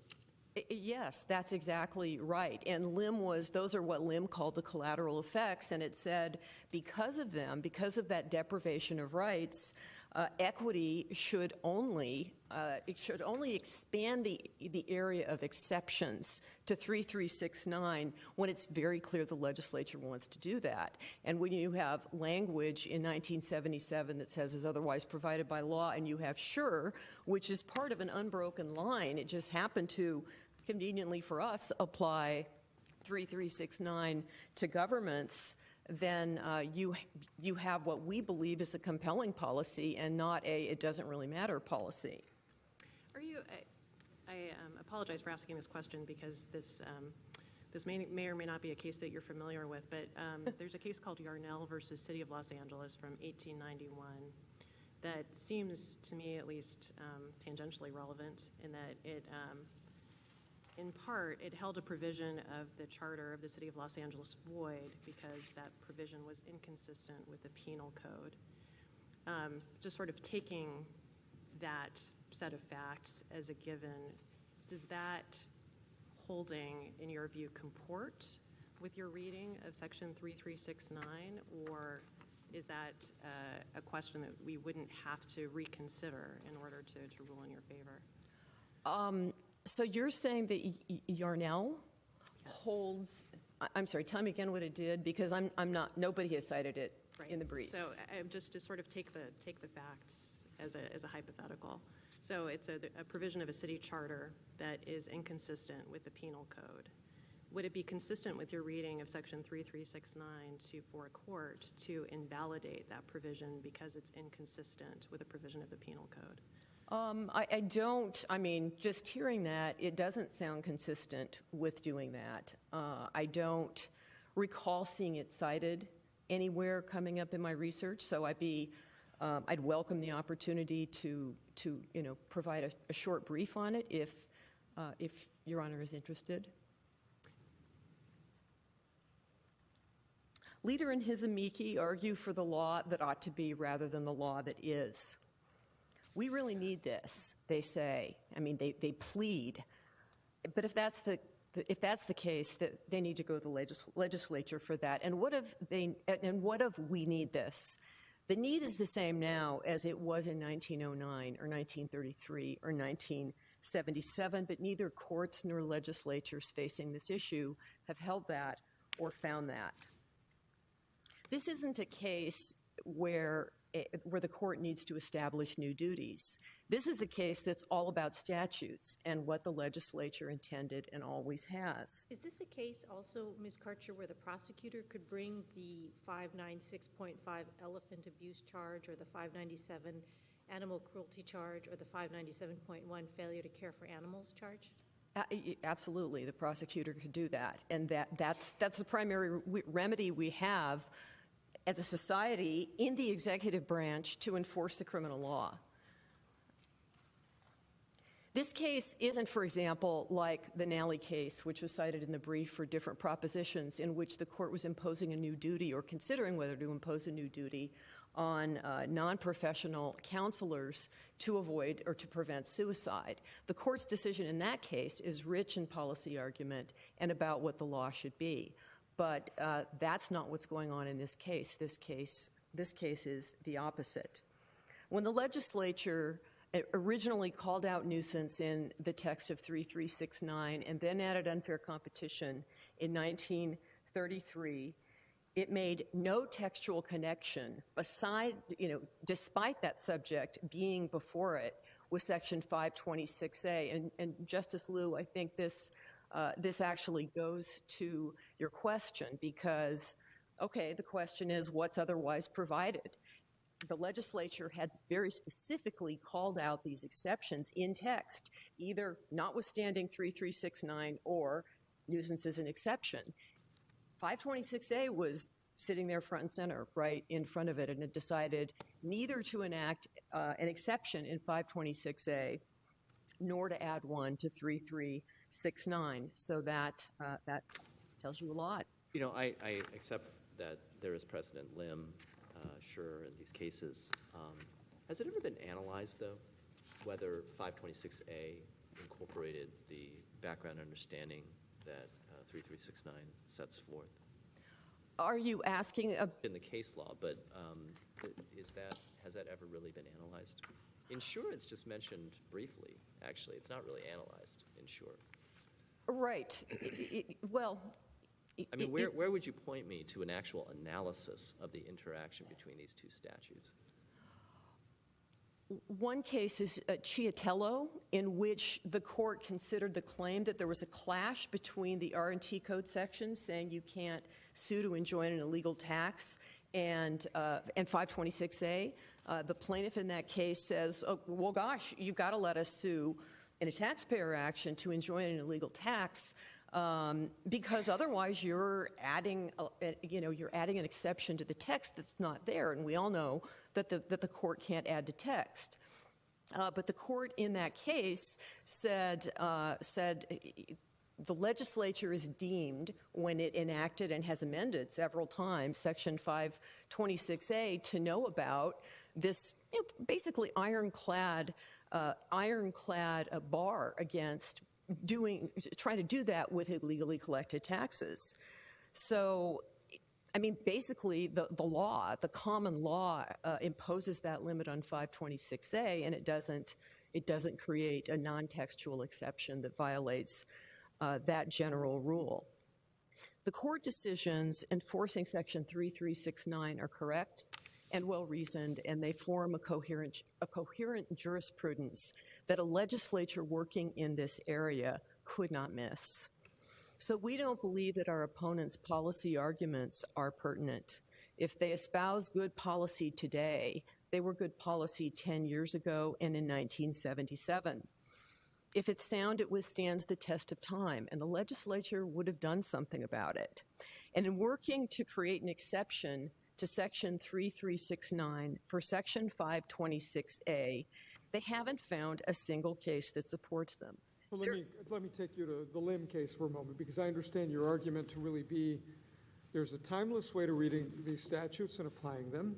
And yet Lim has this interesting line, and I'm quoting, it says, "Equity is loath to interfere where the standards of public policy can be enforced by resort to the criminal law." Now, what if we have a situation where a prosecutor says, you know what, my office has too much to do, we just don't care about anything involving animal welfare or anything else that even remotely touches that? Does that change your argument in any way?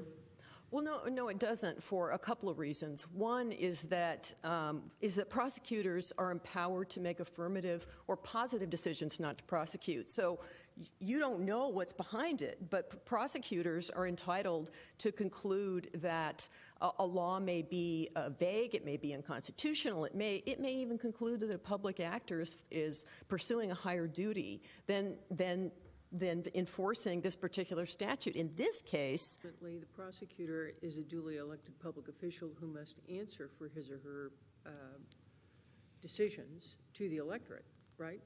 Yes. So if the electorate feels that the prosecutor isn't doing the job properly, they have a remedy through political action, or they have a remedy at the polls. That's correct. That's correct. And what I was going to mention is that in this particular case, first of all, there's non-obvious abuse. You go to the zoo and there are the elephants, and you're probably not going to call the police.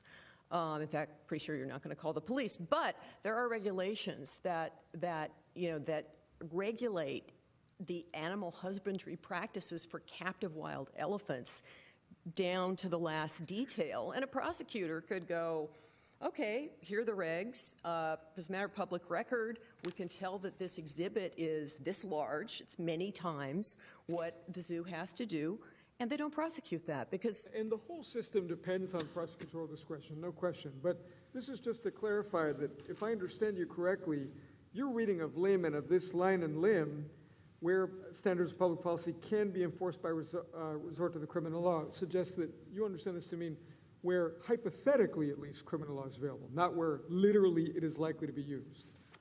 Well, I mean, it might literally be used in any situation. We don't know, going forward. It could still be used in this situation. And the other thing I was going to mention about, in response to, your question, Justice Cuellar, is that there are also a whole lot of, I think I came up with a list of 10 or 12 remedies that citizens can do to put pressure. And Justice Corrigan mentioned one, which is, put pressure on your elected official who's the district attorney. But this record includes probably the best example of that, and it pages something like 684 to 695 of the reporter's transcript. Leader's witness, who is the head of the Elephant Project for In Defense of Animals, testified about the petition that her group had made to the USDA. APHIS is the acronym for its body that deals with this. But that group had made a complaint about this exhibit, and a lot of the point of what she was saying is the complaint's still pending. It hasn't been denied. So, there are a variety of different things that citizens can do. Leader doesn't prefer them, but the criminal law, the resource to the criminal law isn't always available. I mean, that's just the way it is, and that's the situation in this case. And I think that if I want to have any time for rebuttal, I need to stop now. 6 minutes, Ms. Carter. Okay.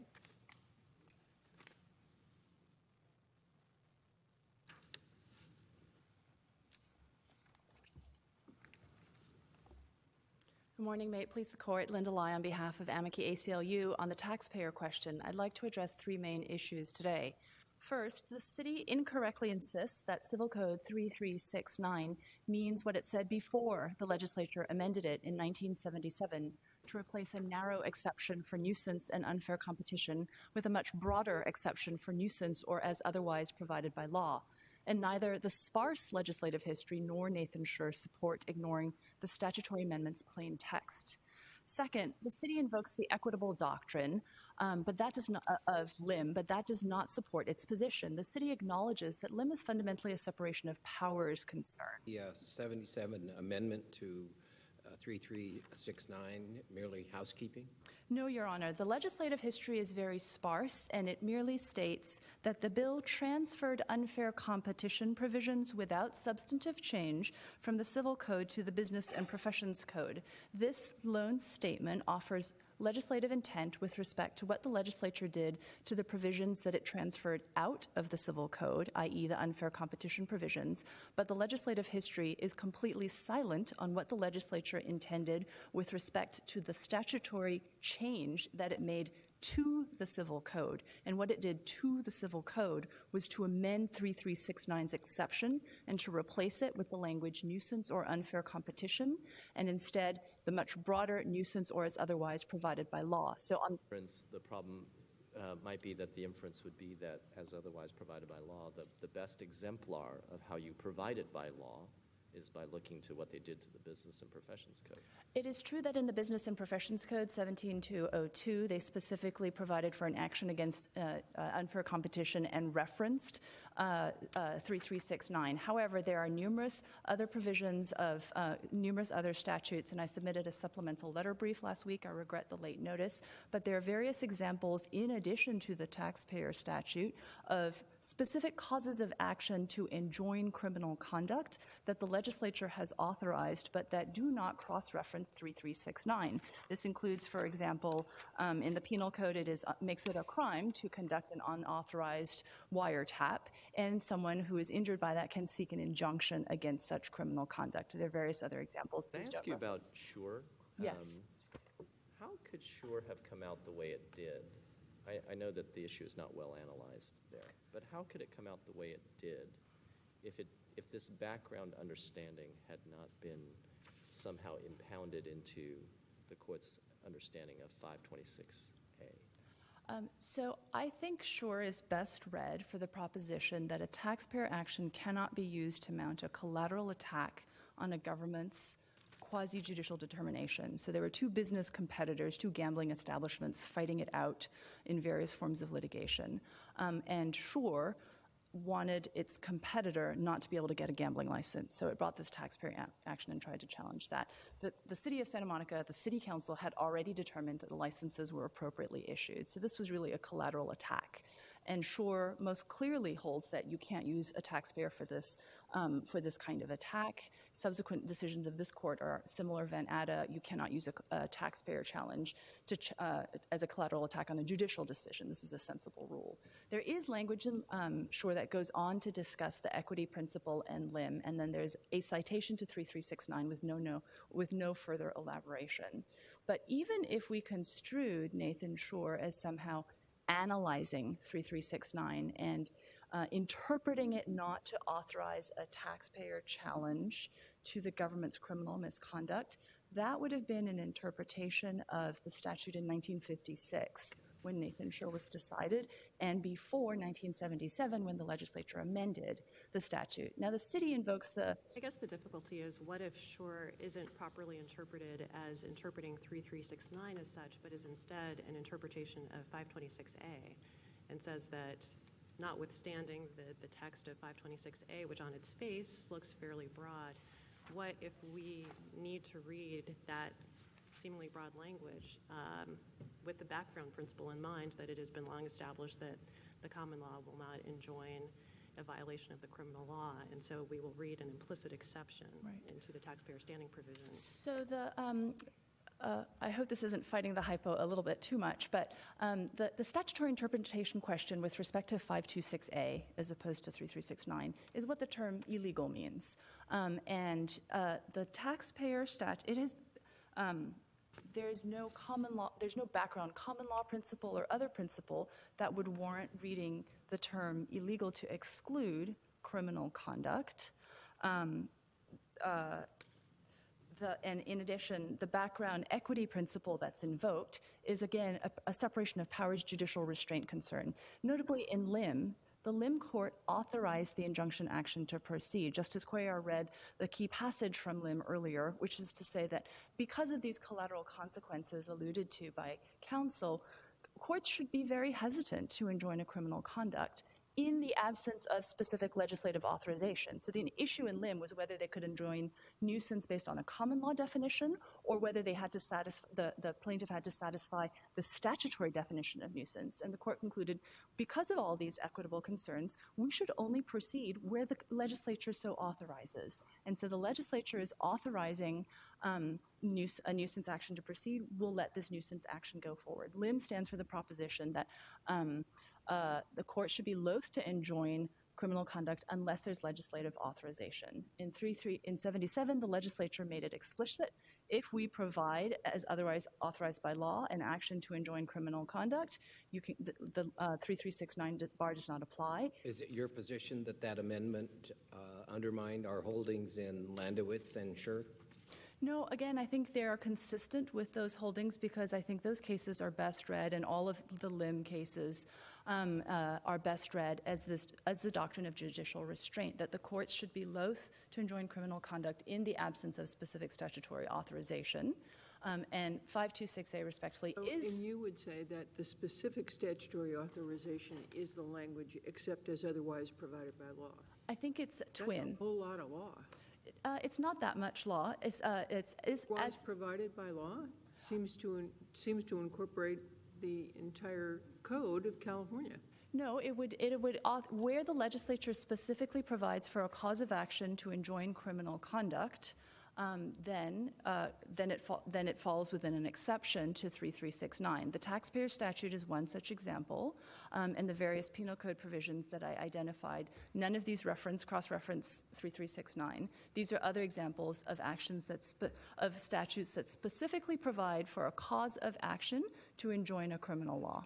So how specific does the provision have to be? Is it enough to say that there is a cause of action generally to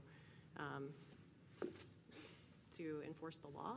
Is that sufficiently specific with respect to the legislature's intent to abrogate this sort of background principle of equity? Well, so the question of how specific the statute has to be, I think, was most salient before 77, at a time when the statute itself said provided exceptions only for nuisance and unfair competition. I think then there would have been this additional question of whether, if there was a specific statute authorizing an injunction action against criminal misconduct, whether that would be sufficiently specific to trump the general prohibition in 3369. Now the legislature has amended 3369 and explicitly said nuisance or as otherwise provided by law. It has imposed on itself no requirement that it be specific in authorizing. The language of the statute says, except in a case of nuisance or otherwise provided by law. So all the legislature has to do to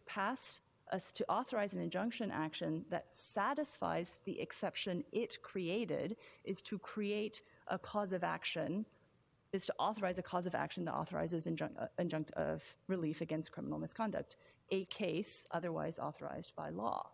Didn't the legislative committee reports that accompanied the 77 amendment state that the amendment was merely technical and that there were no substantive changes in the law? I think that the specific language with respect to no substantive change is only appears in the context of the sentence saying this is what we intended with respect to provisions we transferred out of the civil code. The language of without substantive change does not address what the legislature did to the civil code, and the legislature was silent on what it did to the civil code.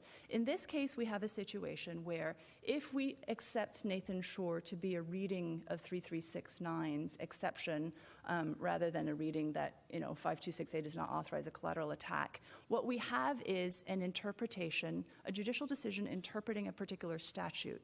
In order for the legislature, the best indicia of legislative intent is the statutory text. In order for the legislature to supersede a pre-existing judicial interpretation of statutory text, all the legislature needs to do is to amend the statutory text previously interpreted. There's no requirement that it go further.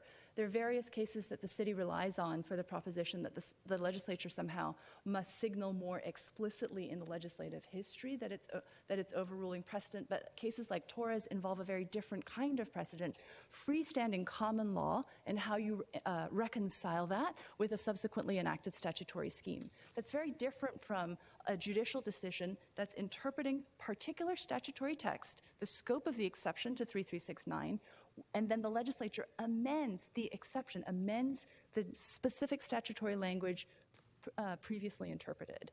It would be, again, the whole purpose of the Lim Doctrine is to ensure that the courts only act where the legislature authorizes it. Here, the legislature has authorized it. So your position is that there's no, it's not that there is any abrogation of the background principle. The background principle survives. It's just subject to the exception, except as otherwise provided by law, and the crux of the case turns on how broad or narrow we understand as otherwise provided by law to be. Yes, that's correct, Your Honor. And the taxpayer statute does fall within that exception. The taxpayer statute was intended to ensure that the taxpayers have a mechanism for holding the government accountable for illegal conduct that would otherwise go unchallenged. Now, the city creates this false dichotomy between illegal conduct and illegal expenditures, but it has been clear since this court's decisions in Blair and Weirin that when the government engages in illegal conduct, it necessarily incurs illegal expenditures because of the associated salary costs and equipment costs. Then, as a matter of plain reading, the statute authorizes taxpayers to challenge the government's criminal misconduct because criminal misconduct is illegal and under Blair and Weirin necessarily results in the expenditure of funds. Now, again, the taxpayer statute... Is it consistent with the taxpayer standing statute to order an injunction that affirmatively requires the defendant to expend money?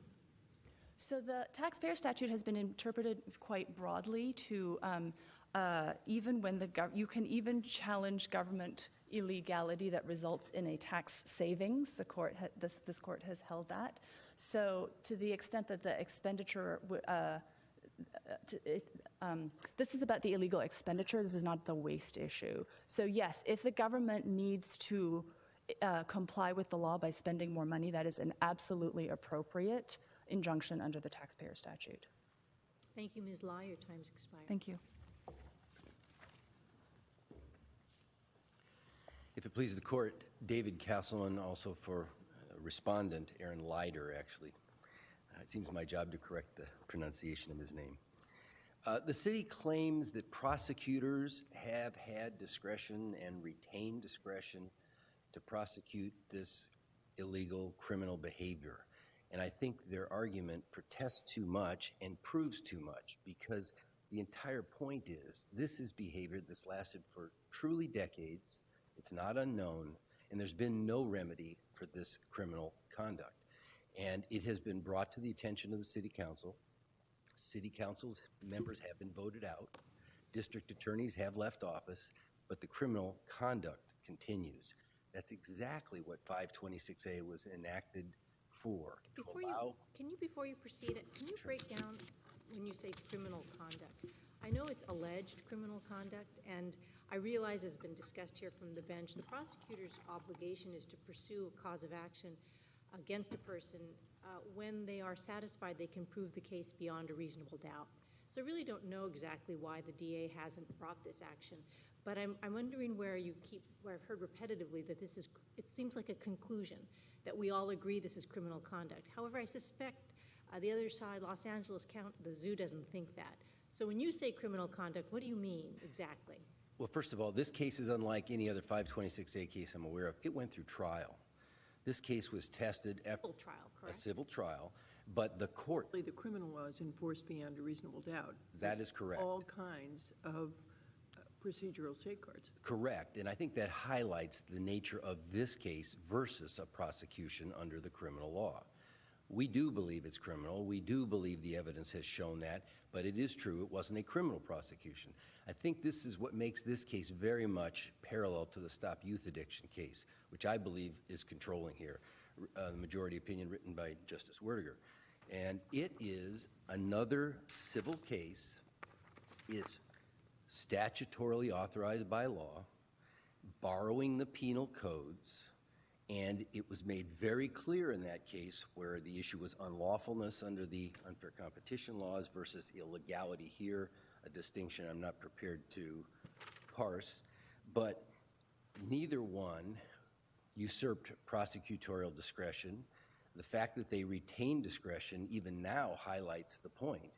It is the fact that there has been no remedy for the wrong, and whether it rises to the level of criminal misconduct in a criminal court isn't the issue. Well, it has to be criminal conduct.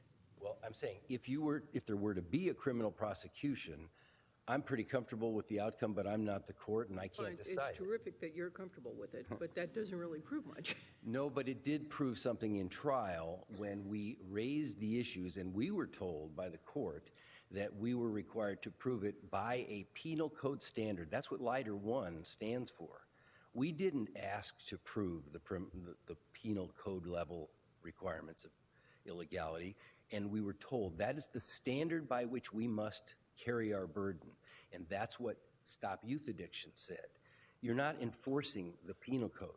There you were enforcing the unfair competition law. Here we're enforcing 526A. What we're doing is seeking a civil injunction, not a criminal penalty. And all the references to criminal penalties, I think, are improper. I guess the sticking point is that it's almost like a little theoretical issue in the middle there, which is conduct criminal under the penal code if it's not proven to a sufficiently high degree? In other words, you seem to be interpreting the penal code as setting forth certain prohibited behavior, which it does, of course. Right.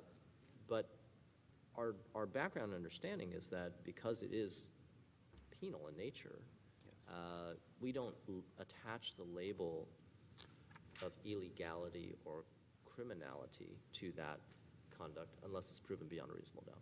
That's fair, but I should point out for purposes of 526A, this is no different than an Evidence Code 669 negligence per se case, where the court says you can prove your negligence claim by proving that there was a violation of the criminal law. And it's the same as 17.2. There's a specific exception written into the code for just that procedure, right? Yes, and the point, I think, though, is that... And I'm sorry to interrupt you, but that exception has been part of the law for going on 200 years. Which law are you referring to now? The exception for nuisance? No, I'm talking about negligence per se cases. In a civil court, a plaintiff comes in and says, I was injured, I tripped over something that violated the criminal law because it was too high, too low, the defendant violated this standard of criminal law. And those are daily civil burden of proof issues based on this standard provided by the penal code. It's not proving a crime. It is the measure by which the civil claim is allowed to proceed. But the distinction here is that the hook on which you choose to go forward is the commission of a crime. It has to be criminal conduct. Well, I think it has to be an illegal expenditure. And it is It's an illegal expenditure only if the underlying conduct for which the expenditure is made is criminal. No, it has to satisfy the standard of 526A, just like Stop Youth Addiction did not involve proof that there was a violation of Penal Code 308. you sell cigarettes to minors and you're not automatically guilty of a crime. But that was the precise allegation there. It was unlawful because they violated Penal Code 308. They were allowed, and this court is very clear in saying that what we're talking about here is not an attempt to directly enforce the penal code. It's a civil action. And I think what's important also about the earlier discussion about this comparison between 3369 and 526A, and it isn't 3369 impliedly overruling 526A, which is what the city is claiming. If you're talking about implied repeal, 3369 comes along and adds a broad exception, and the position of the city is that somehow overrules and repeals 526A. That's unthinkable. And Stop Youth Addiction looked at the same issue and said the law shuns implied repeals unless the two statutes cannot in any way be reconciled. Are there other examples? I'm not sure your negligence example is the best analogy, just because in that situation, the court is applying common law concept negligence, and it is looking to lots of places for understandings of how you measure conduct. Criminal law is certainly one available body of law, but courts look all over the place for what are reasonable precautions to take under certain circumstances. So that is not fundamentally about proving a criminal violation. That's courts resort to bodies of law for guidance as to what reasonable standards of conduct are in society. Your Stop Youth Addiction example seems more pertinent, and I'm wondering if you have more examples like that, where the general term unlawful or illegal appears, most relevant for you in a statute, and it encompasses this kind of broad understanding without requirement of proof beyond a reasonable doubt if it's something that's in the penal code. Is that something that occurs a lot in the law? It does not occur a lot, and the reason is because you're talking about statutory authorization here, a statute that carries this word unlawful or this word illegality. And the reason you can't, by Mendes, ALDF versus Mendes, and by the way, in our brief, we incorrectly indicated counsel was on the ALDF Cal Expo case. It was actually ALDF versus Mendes case, so my mistake. But in the Mendes case, they make the point very clear. You cannot just directly sue to enforce the penal code, and we get that. And that's not what's going on here. And again, I think that Stop Youth Addiction is the closest parallel. But back to the negligence per se thing, I don't want to give it up completely, because it goes further than just saying, look at the penal code. It talks about the class of defendants, the behavior, the people to be protected. And you go down this whole ladder of issues that are tied to the question, have you met the requisite element or the burden of proof in this case? And they're looking to a penal code to satisfy that. And the same thing is true in Stop Youth Addiction and in this case. You're not trying to prove that they committed a crime and punish anybody. It's just not the issue. It's a civil case, purely civil. And it is borrowing, in the words of Stop Youth Addiction, a penal code in order to allow that to go forward. And unlike Stop Youth Addiction, which talked a lot about this allegation that the lawyers were lining up and doing illegal things to try and make money, trust me, there's no line of lawyers lining up to prosecute cases to 9 years fighting City Hall to get an injunction. That's just not happening. And so the real reality is that this case is filling a very important void in the law. And I would go back to the distinction that the court has asked questions about moving the language out of 3369. 17202 would be redundant if otherwise provided by law was supposed to somehow refer back to that unfair competition language that was moved. They created two different things. 17202 says notwithstanding 3369, and then the main statute 3369 says nuisance or as otherwise provided by law. Clearly broader, clearly not referring to the language that was moved. I think the claim is not that it's specifically limited to just unfair competition, because clearly it's not, but it's that the manner in which the provision of law must state the exception is exemplified by the clarity of the Business and Professions Code provision. That's the argument. I understand it, and I'm saying the reverse of that is what they're really arguing. They're saying that 3369 literally obliterates 526A. and that's just not written anywhere. By adding or otherwise provided by law, somehow that made this case statutorily expressly authorized, not permissible. And I think that is a far stronger charge. And I think it's important to note that what we're talking about is litigation under 526A designed in this case to protect elephants versus a rule that they're looking for to say we should allow criminal or illegal, depending on how you parse it, conduct to keep going, understanding that prosecutors aren't going to touch it. Is it surprising to you that there doesn't seem to be any case law? On which issue? On taxpayer action to enforce the criminal law. It does. And part of the why is reason... that? I mean, if this is such an important gap in the law, wouldn't we have seen this? I think what we're seeing is largely coming from the ACLU, which is why they are here, because they're using it in different contexts, and council's pointing to the penal codes, which have this same relationship, civil action using a penal code. But I think that what's important is that the statute says what it says. The statute's overarching purpose is clear. It's intended to be broad. It's supposed to be liberally construed. Candidly, I don't see the law liberally construing it. I think the case history has been far from that. But that's supposed to be how it's treated. And here, the argument is made that even though it's illegal, even though you've been through trial and you've proved you met this standard on a civil basis, somehow this case shouldn't be allowed to proceed because there's a common law doctrine that doesn't expressly say you can't do this. And I find that much more strange than the fact that there weren't lawyers who would step up pro bono to take on cases like this. I also think that we haven't distinguished the fact that Lim, again, was a government prosecution. And the point of Lim is to protect citizens against the government. It wasn't designed as this case is developed to protect government against citizens who are acting under a statutory authorization. In fact, both Lim and Schur all say, absent legislative enactments, you can't do this. Well, here you have a legislative enactment. And again, in doing so, it doesn't violate the problem in Lim about having prosecutorial discretion or the burdens of proof because it's purely civil. I think since nothing's been said on the second question, I should mention the law of the case issue. And procedurally, this case came up through a summary judgment.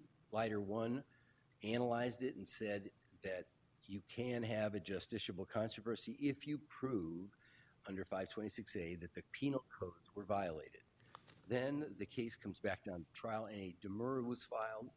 And very much like the U versus Signet case, the court, even the trial court looked at it and said, wait a minute, the Court of Appeals already said that there's a basis not only to proceed, but that there's a triable issue of fact on that. Therefore, the court has already decided that you stated a cause of action. And then, of course, in Leiter 2, the court said as much, viewing the law of the case issue. And that is really a recognition that what we're talking about here is just a refinement of the old arguments that were made.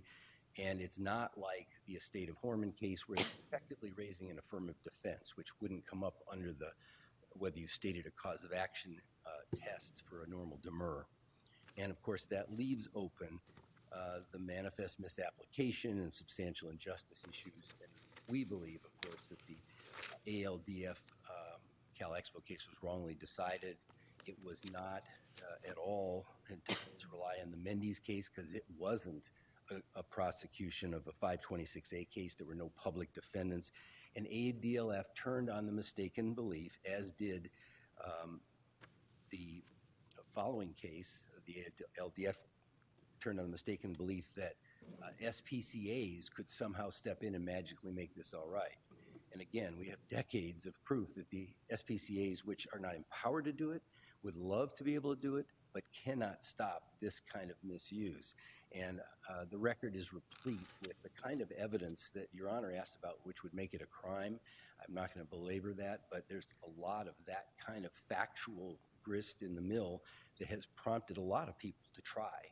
And this case was filed ultimately because literally no prosecutor, no one else stepped up. And so I think the bottom line from our standpoint is that there are no criminal penalties possible here. There is only the meaning of 526A and the Stop Youth Addiction case, which I think parallels and supports it. And without 526A standing, it's pretty clear that this kind of public animal cruelty will go unchecked. Thank you. Thank you, counsel. Ms. Karcher, of course, I want to know why Stop Youth Addiction doesn't govern this case. I was going to speak about that, Justice Werdiger. Thank you. Especially in some briefs, such as ALDF's brief in this case, there's all this citation to lots of UCL cases, and the other side talks about them like the UCL or like they're interchangeable here and they apply here. And there are two important points about why they don't. One is that the UCL allows the regulation and injunctions against conduct, and that is different than here with the statute that doesn't. The second point, and I realized really just in preparing that— I'm sorry, could you just go back a little bit? UCL allows regulation of conduct, and this statute does not? Correct. Illegal expenditures don't allow, it's our position that illegal expenditures does not include affirmative injunctions like we have in this case that even, require a municipality to spend money. It's really turning the statute on its head. So not allowed under 526A, expressly allowed. That's the whole purpose of the UCL. And there's another reason that it's different in this case, and sort of the subtext of the UCL discussions and case citations, really, they're implicitly saying this applies to public agencies. ALDF essentially said that. And we filed a letter citing additional authorities, and those were pretty basic. Section 17201, it says who is a person under the UCL, and the Wells case, this court's case, on the question whether charter schools are public agencies or not, and therefore can or can't be sued under the UCL. So public agencies are not subject to the UCL, and a line of cases that cited in the Wells case say that. So I should have said that more clearly in my brief, but those are important, really important distinguishing factors. The things that Mr. Castleman mentioned about the case specifically, assuming those barriers weren't in place, are under a heading titled Public Policies, and it's a public policy decision, and it doesn't, for example, discuss the fact that it doesn't discuss 3369 at all. It doesn't discuss the fact that in 17202 the court says enforce, so it doesn't consider that, but then says no enforcement. But the crux of it is about what's unlawful, isn't it? What is an unlawful business practice? And so our point about the UCL, given that public agencies aren't persons under the UCL, is that the legislature is protecting public agencies from conduct injunctions. And in 1977, when it made changes, housekeeping changes, it was continuing to do that. And so the idea that it would be doing that, protecting public agencies, and then on the other hand, in a very kind of indirect way, saying, well, public agencies now can be sued for the whole penal code seems really strange. I guess I'm still missing the point. I take your distinction between public agencies and the private actors that could be sued under the UCL. But the point is still, what is the standard? How is the standard of illegality measured?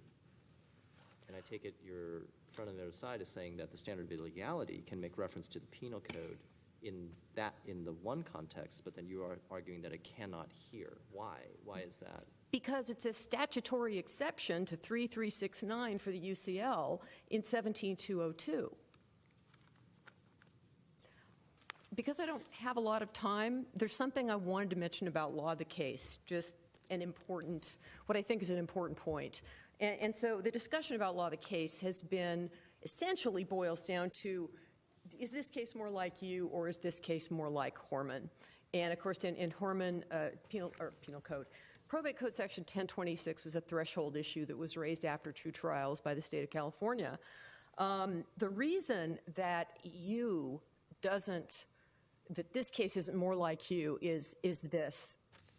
In you, it dealt with a cause of action for distant foreign abuse. And Barquis establishes that if you have that cause of action, the litigation in a distant forum is wrongful. And so normally in claims of wrongful litigation, there are defenses. You're in malicious prosecution land, and you have privilege, and you have First Amendment, and you have probable cause and all that. You can bring those up.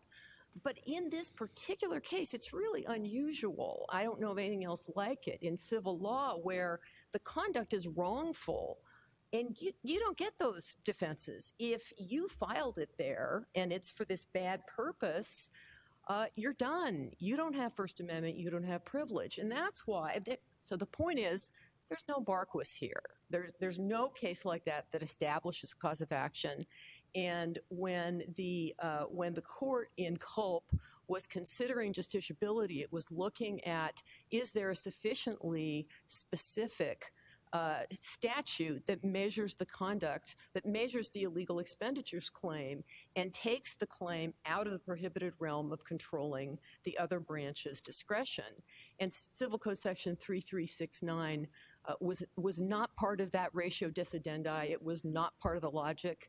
It sorts based on whether you've got a criminal or civil statute. And then the only other thing I would add to what's in the briefs, it's not, I'd add to what is in the brief, is that if you think about, it helps to think about what the court had a duty to do. And, in federal courts have a duty to affirmatively look at the law and apply it apart from what the parties have said. In California state courts, they don't. They almost never do it. So the trial court considered a brief summary judgment motion, and that was it. And the Court of Appeal wouldn't have been looking around on its own for alternative grounds to affirm. And not only that, but the legislature constrained it from doing that. It would have had to give notice and ask for supplemental briefing. So there's no implicit decision, and Section 3369 is not part of the logic or ratio decidendi of justiciability. Thank you, Ms. Karcher, Ms. Lai, and Mr. Castleman. The matter is submitted.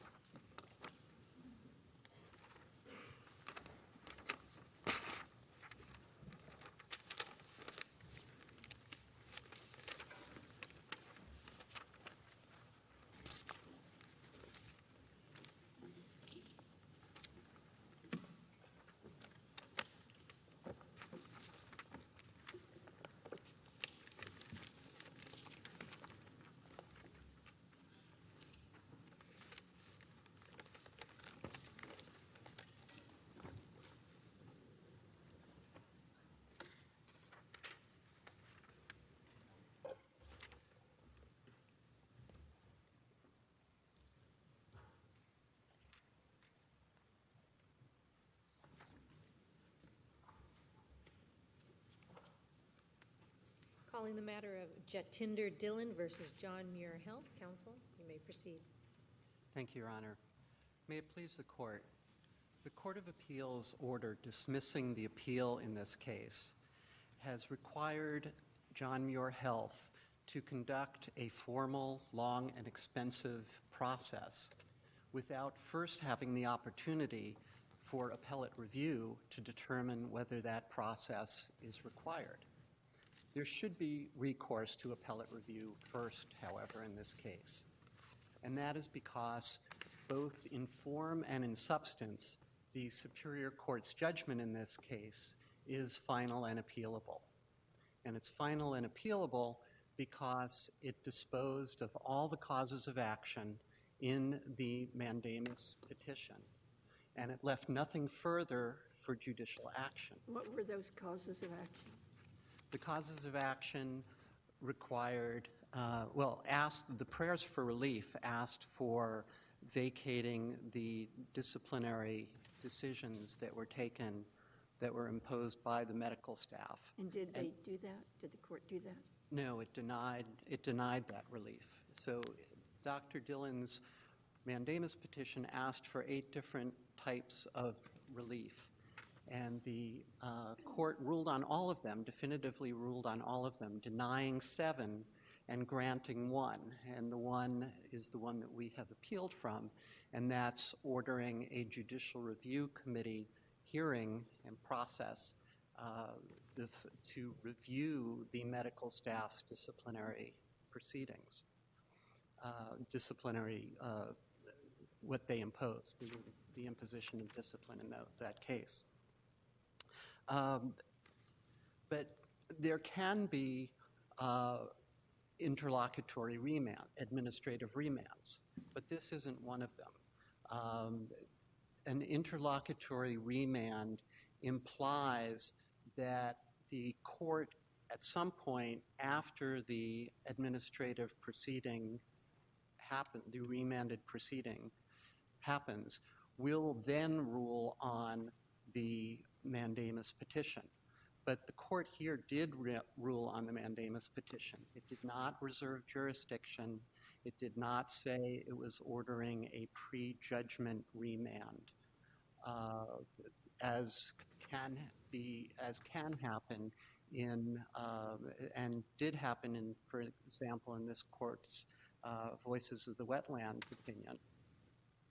But here there was a final disposition of everything that was brought to the court. There will be no further judicial ruling on this mandamus petition. So imagine that instead of involving a remand to engage in an additional procedure, the remand were instead for the purpose of re-examining an issue decided in the original administrative proceeding, taking a more complete view of evidence that may have been overlooked, for example, in the proceeding. Would your answer about the appealability of the Superior Court's decision be different in that scenario? Well, there couldn't be there's not going to be a re-examination in this case because I'm not asking about this case. I'm Right. just trying to understand the sort of limits of the rule that you are asking us to adopt. I see.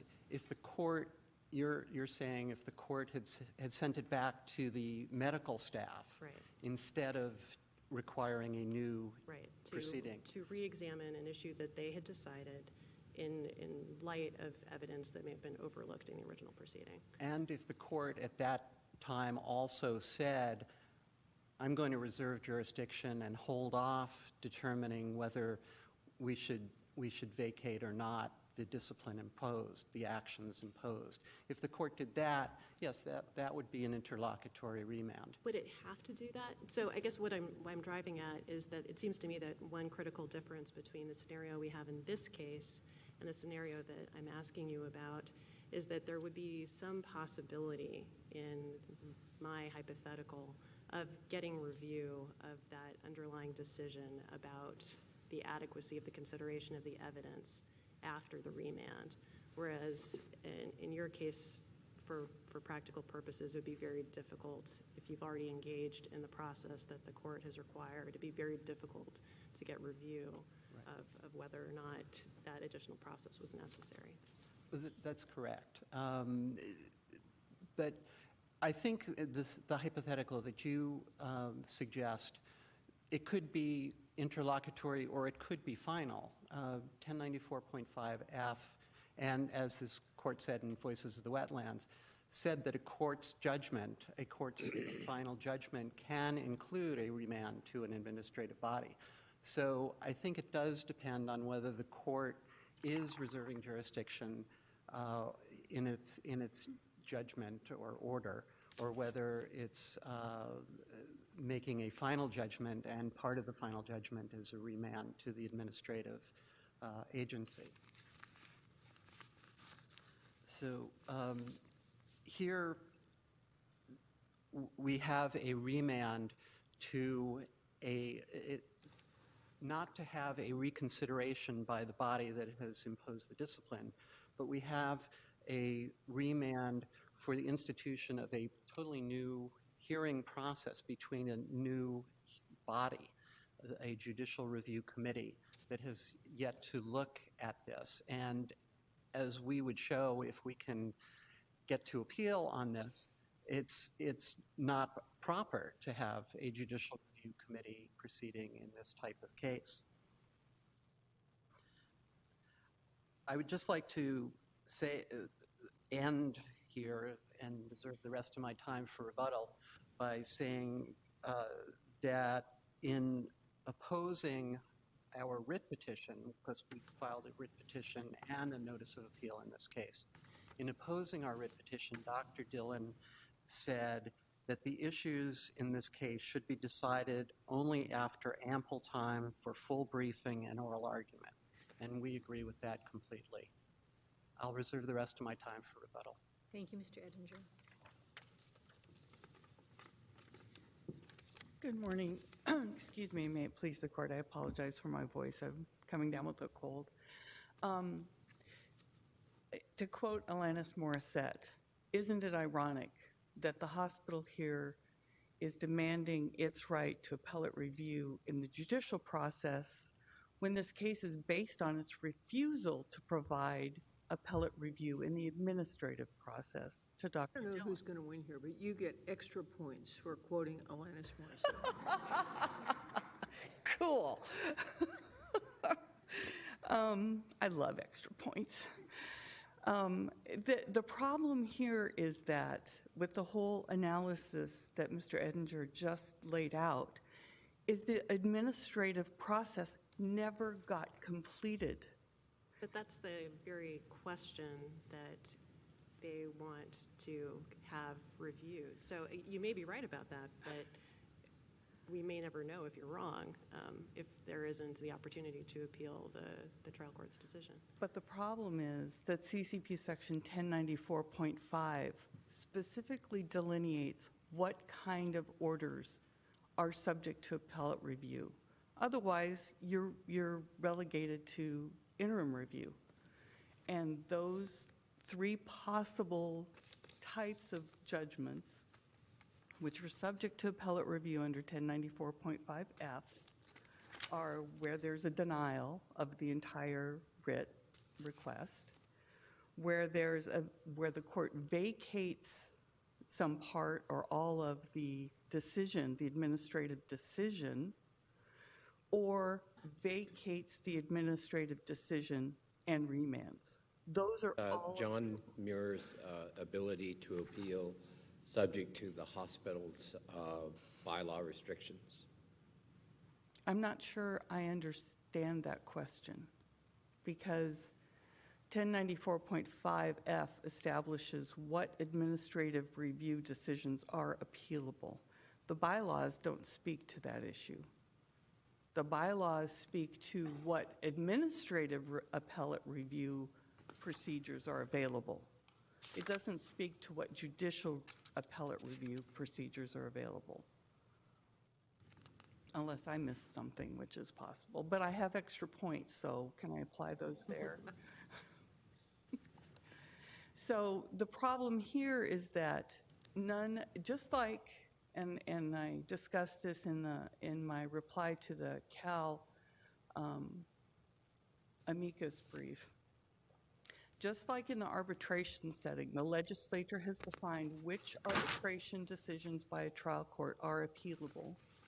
In other words, if the trial court denies arbitration, that's immediately appealable.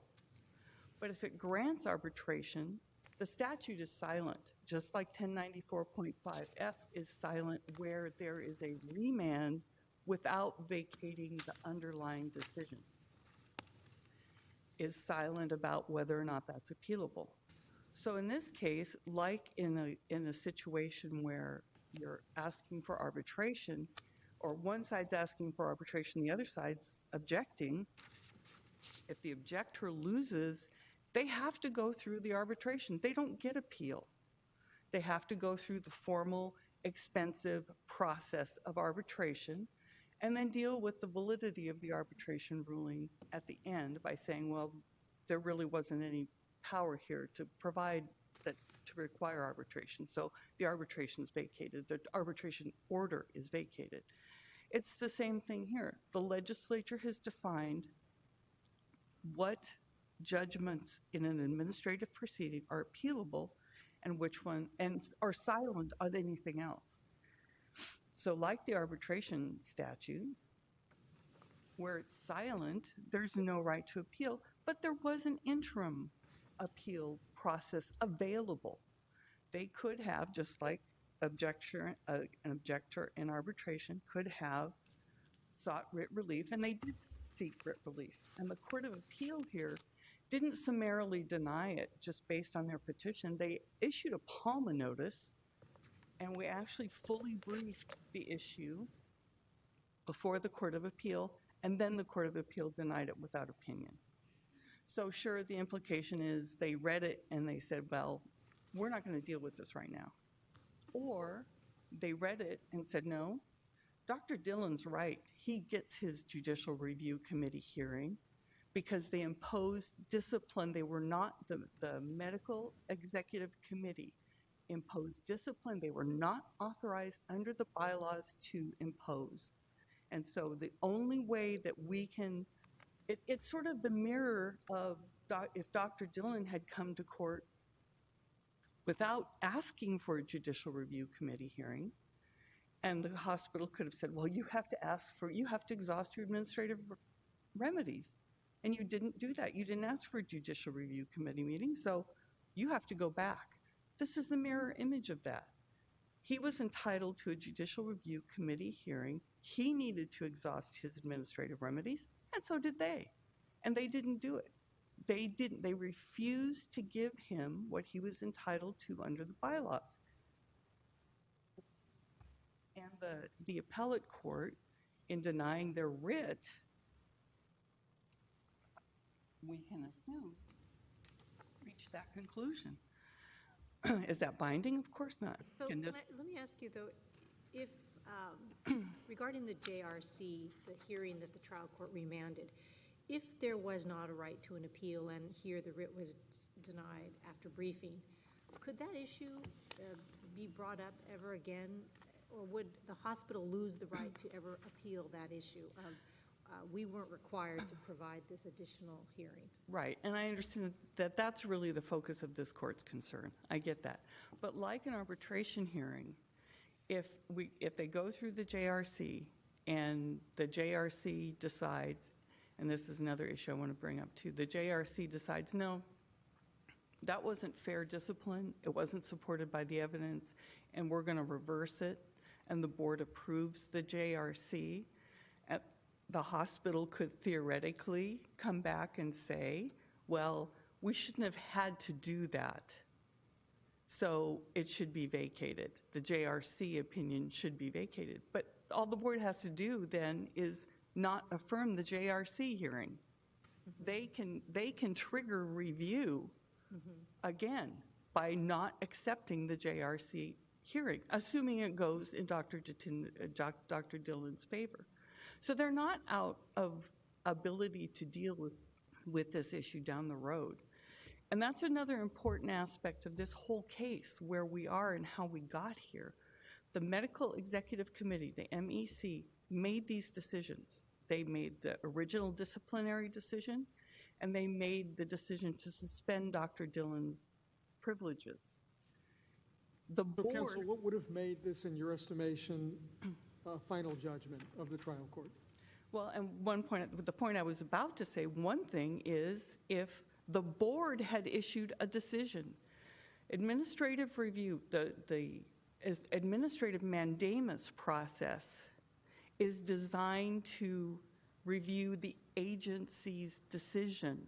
The agency here, which is represented by the board of the hospital, not the MEC, the board never issued this decision. The MEC reported to the board, this is what we did, but there's nothing in the record that the board said, rubber stamp that, you're right, you did exactly what you were supposed to do. There isn't anything. The board never issued a decision. So there's nothing for administrative mandamus to review. We're not there yet, and that's the problem. Alternatively, if the trial court had said, you must vacate all these disciplinary orders, and I'm remanding it to you for reconsideration of those orders, that's what 1094.5F says, then there would have been a basis for appellate review. That's a final judgment. But just saying, no, you didn't finish the process, you have to go finish the process, is all the trial court said. That's not a final judgment under 1094.5F.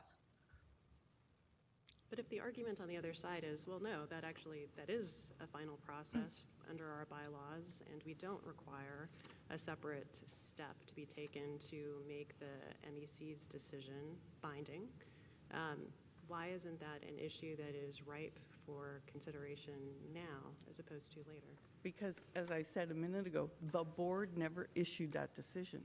The board never said, you don't get a JRC.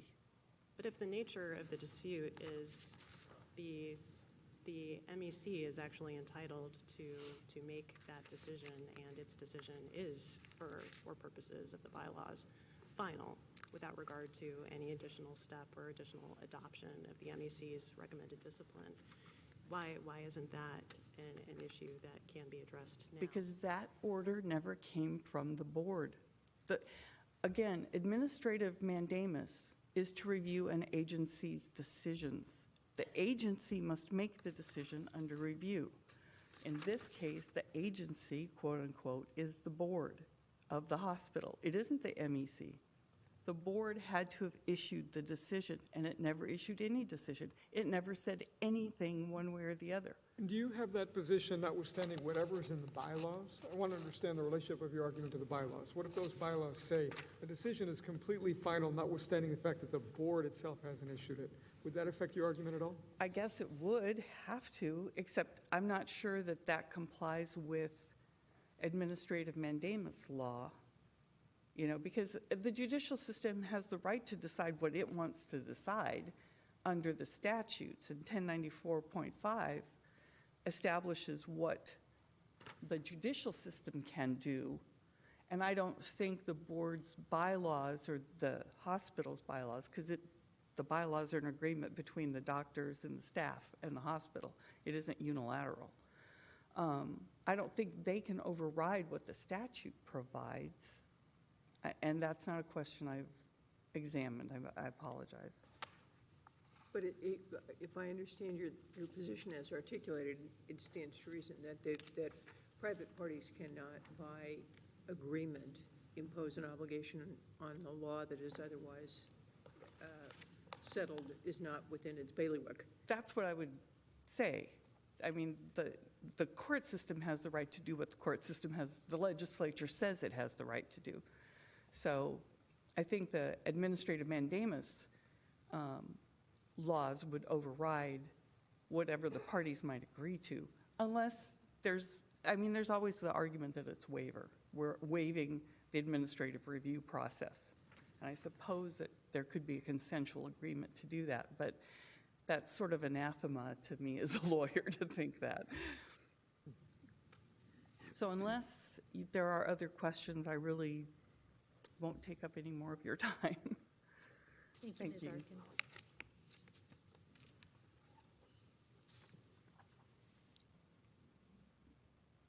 My friend has argued that there was nothing to review by mandamus yet, but Dr. Dillon's petition did challenge the disciplinary action. That was the focus, the main focus of the mandamus petition in this case, challenging the disciplinary action that was taken by the MEC. Dr. Dillon's petition also challenged the failure to give a JRC hearing. But as the questioning from the bench has indicated, that's really the issue, as to whether the bylaws require that proceeding for this type of minor disciplinary action that was taken. The whole point of the appeal is not about the result of the process, not about the result of the disciplinary proceeding. It's about the proceeding itself, the process, what process the hospital has to follow in a case like this. And our position, if we can go to the Court of Appeal and explain it, is that the bylaws do not require any more process that was given. It was a final decision by the MEC. The medical staff had the authority under the bylaws to impose this type of discipline without any further review by the JRC or by the governing body.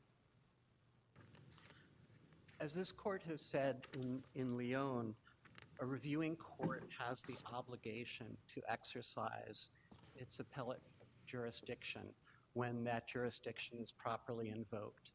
In this case, John Muir Health has properly invoked that jurisdiction, and we should have a right to go to the Court of Appeal and have our appeal heard on the merits. How is this case different from a decision ordering the parties into arbitration?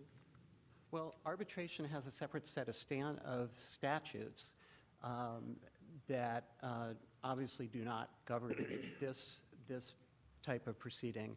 And there, it specifically says that an order denying arbitration is appealable, but an order granting arbitration is not. Here, we're governed by 904.1, which says that a final judgment is appealable. And we have, by all indicia, in form and in substance, a final judgment in this case, because the court ruled on everything that was presented to it and left nothing further for judicial action. So you're saying this case would be different if the court had remanded for the JRC hearing, but then said, I reserve jurisdiction? Then it would be only, your avenue then would be by writ, but not appeal. In this case, I don't think that would have been possible, because the court rejected the attacks on the MEC's disciplinary actions. So there would be nothing to reserve. It had already ruled on everything that was brought to the court. It ruled on all attacks on the MEC's decision. But I thought you said that Dr. Dillon also brought up the issue of the failure to provide the JRC hearing. Correct. And determined that a JRC, it appears the trial court decided that a JRC hearing was required and remanded it for that. And so under those circumstances, you're saying that the court could not have reserved jurisdiction, even though that was one of the challenges brought initially? That's correct, because it's not for reconsideration by the JRC, because the JRC hasn't considered it in the first place. So that would have to be by a new, if the JRC proceeding ended up adverse to Dr. Dillon, and if the board then affirmed that adverse decision, then there'd be have to be a new mandate proceeding to attack the JRC and the board's decision. But that just was never put in issue by the mandamus proceeding, because there hadn't been the mandamus petition, I'm sorry, because there just hadn't been a JRC proceeding as of yet. If there's no further questions, I'll submit. Thank you. Thank you, Mr.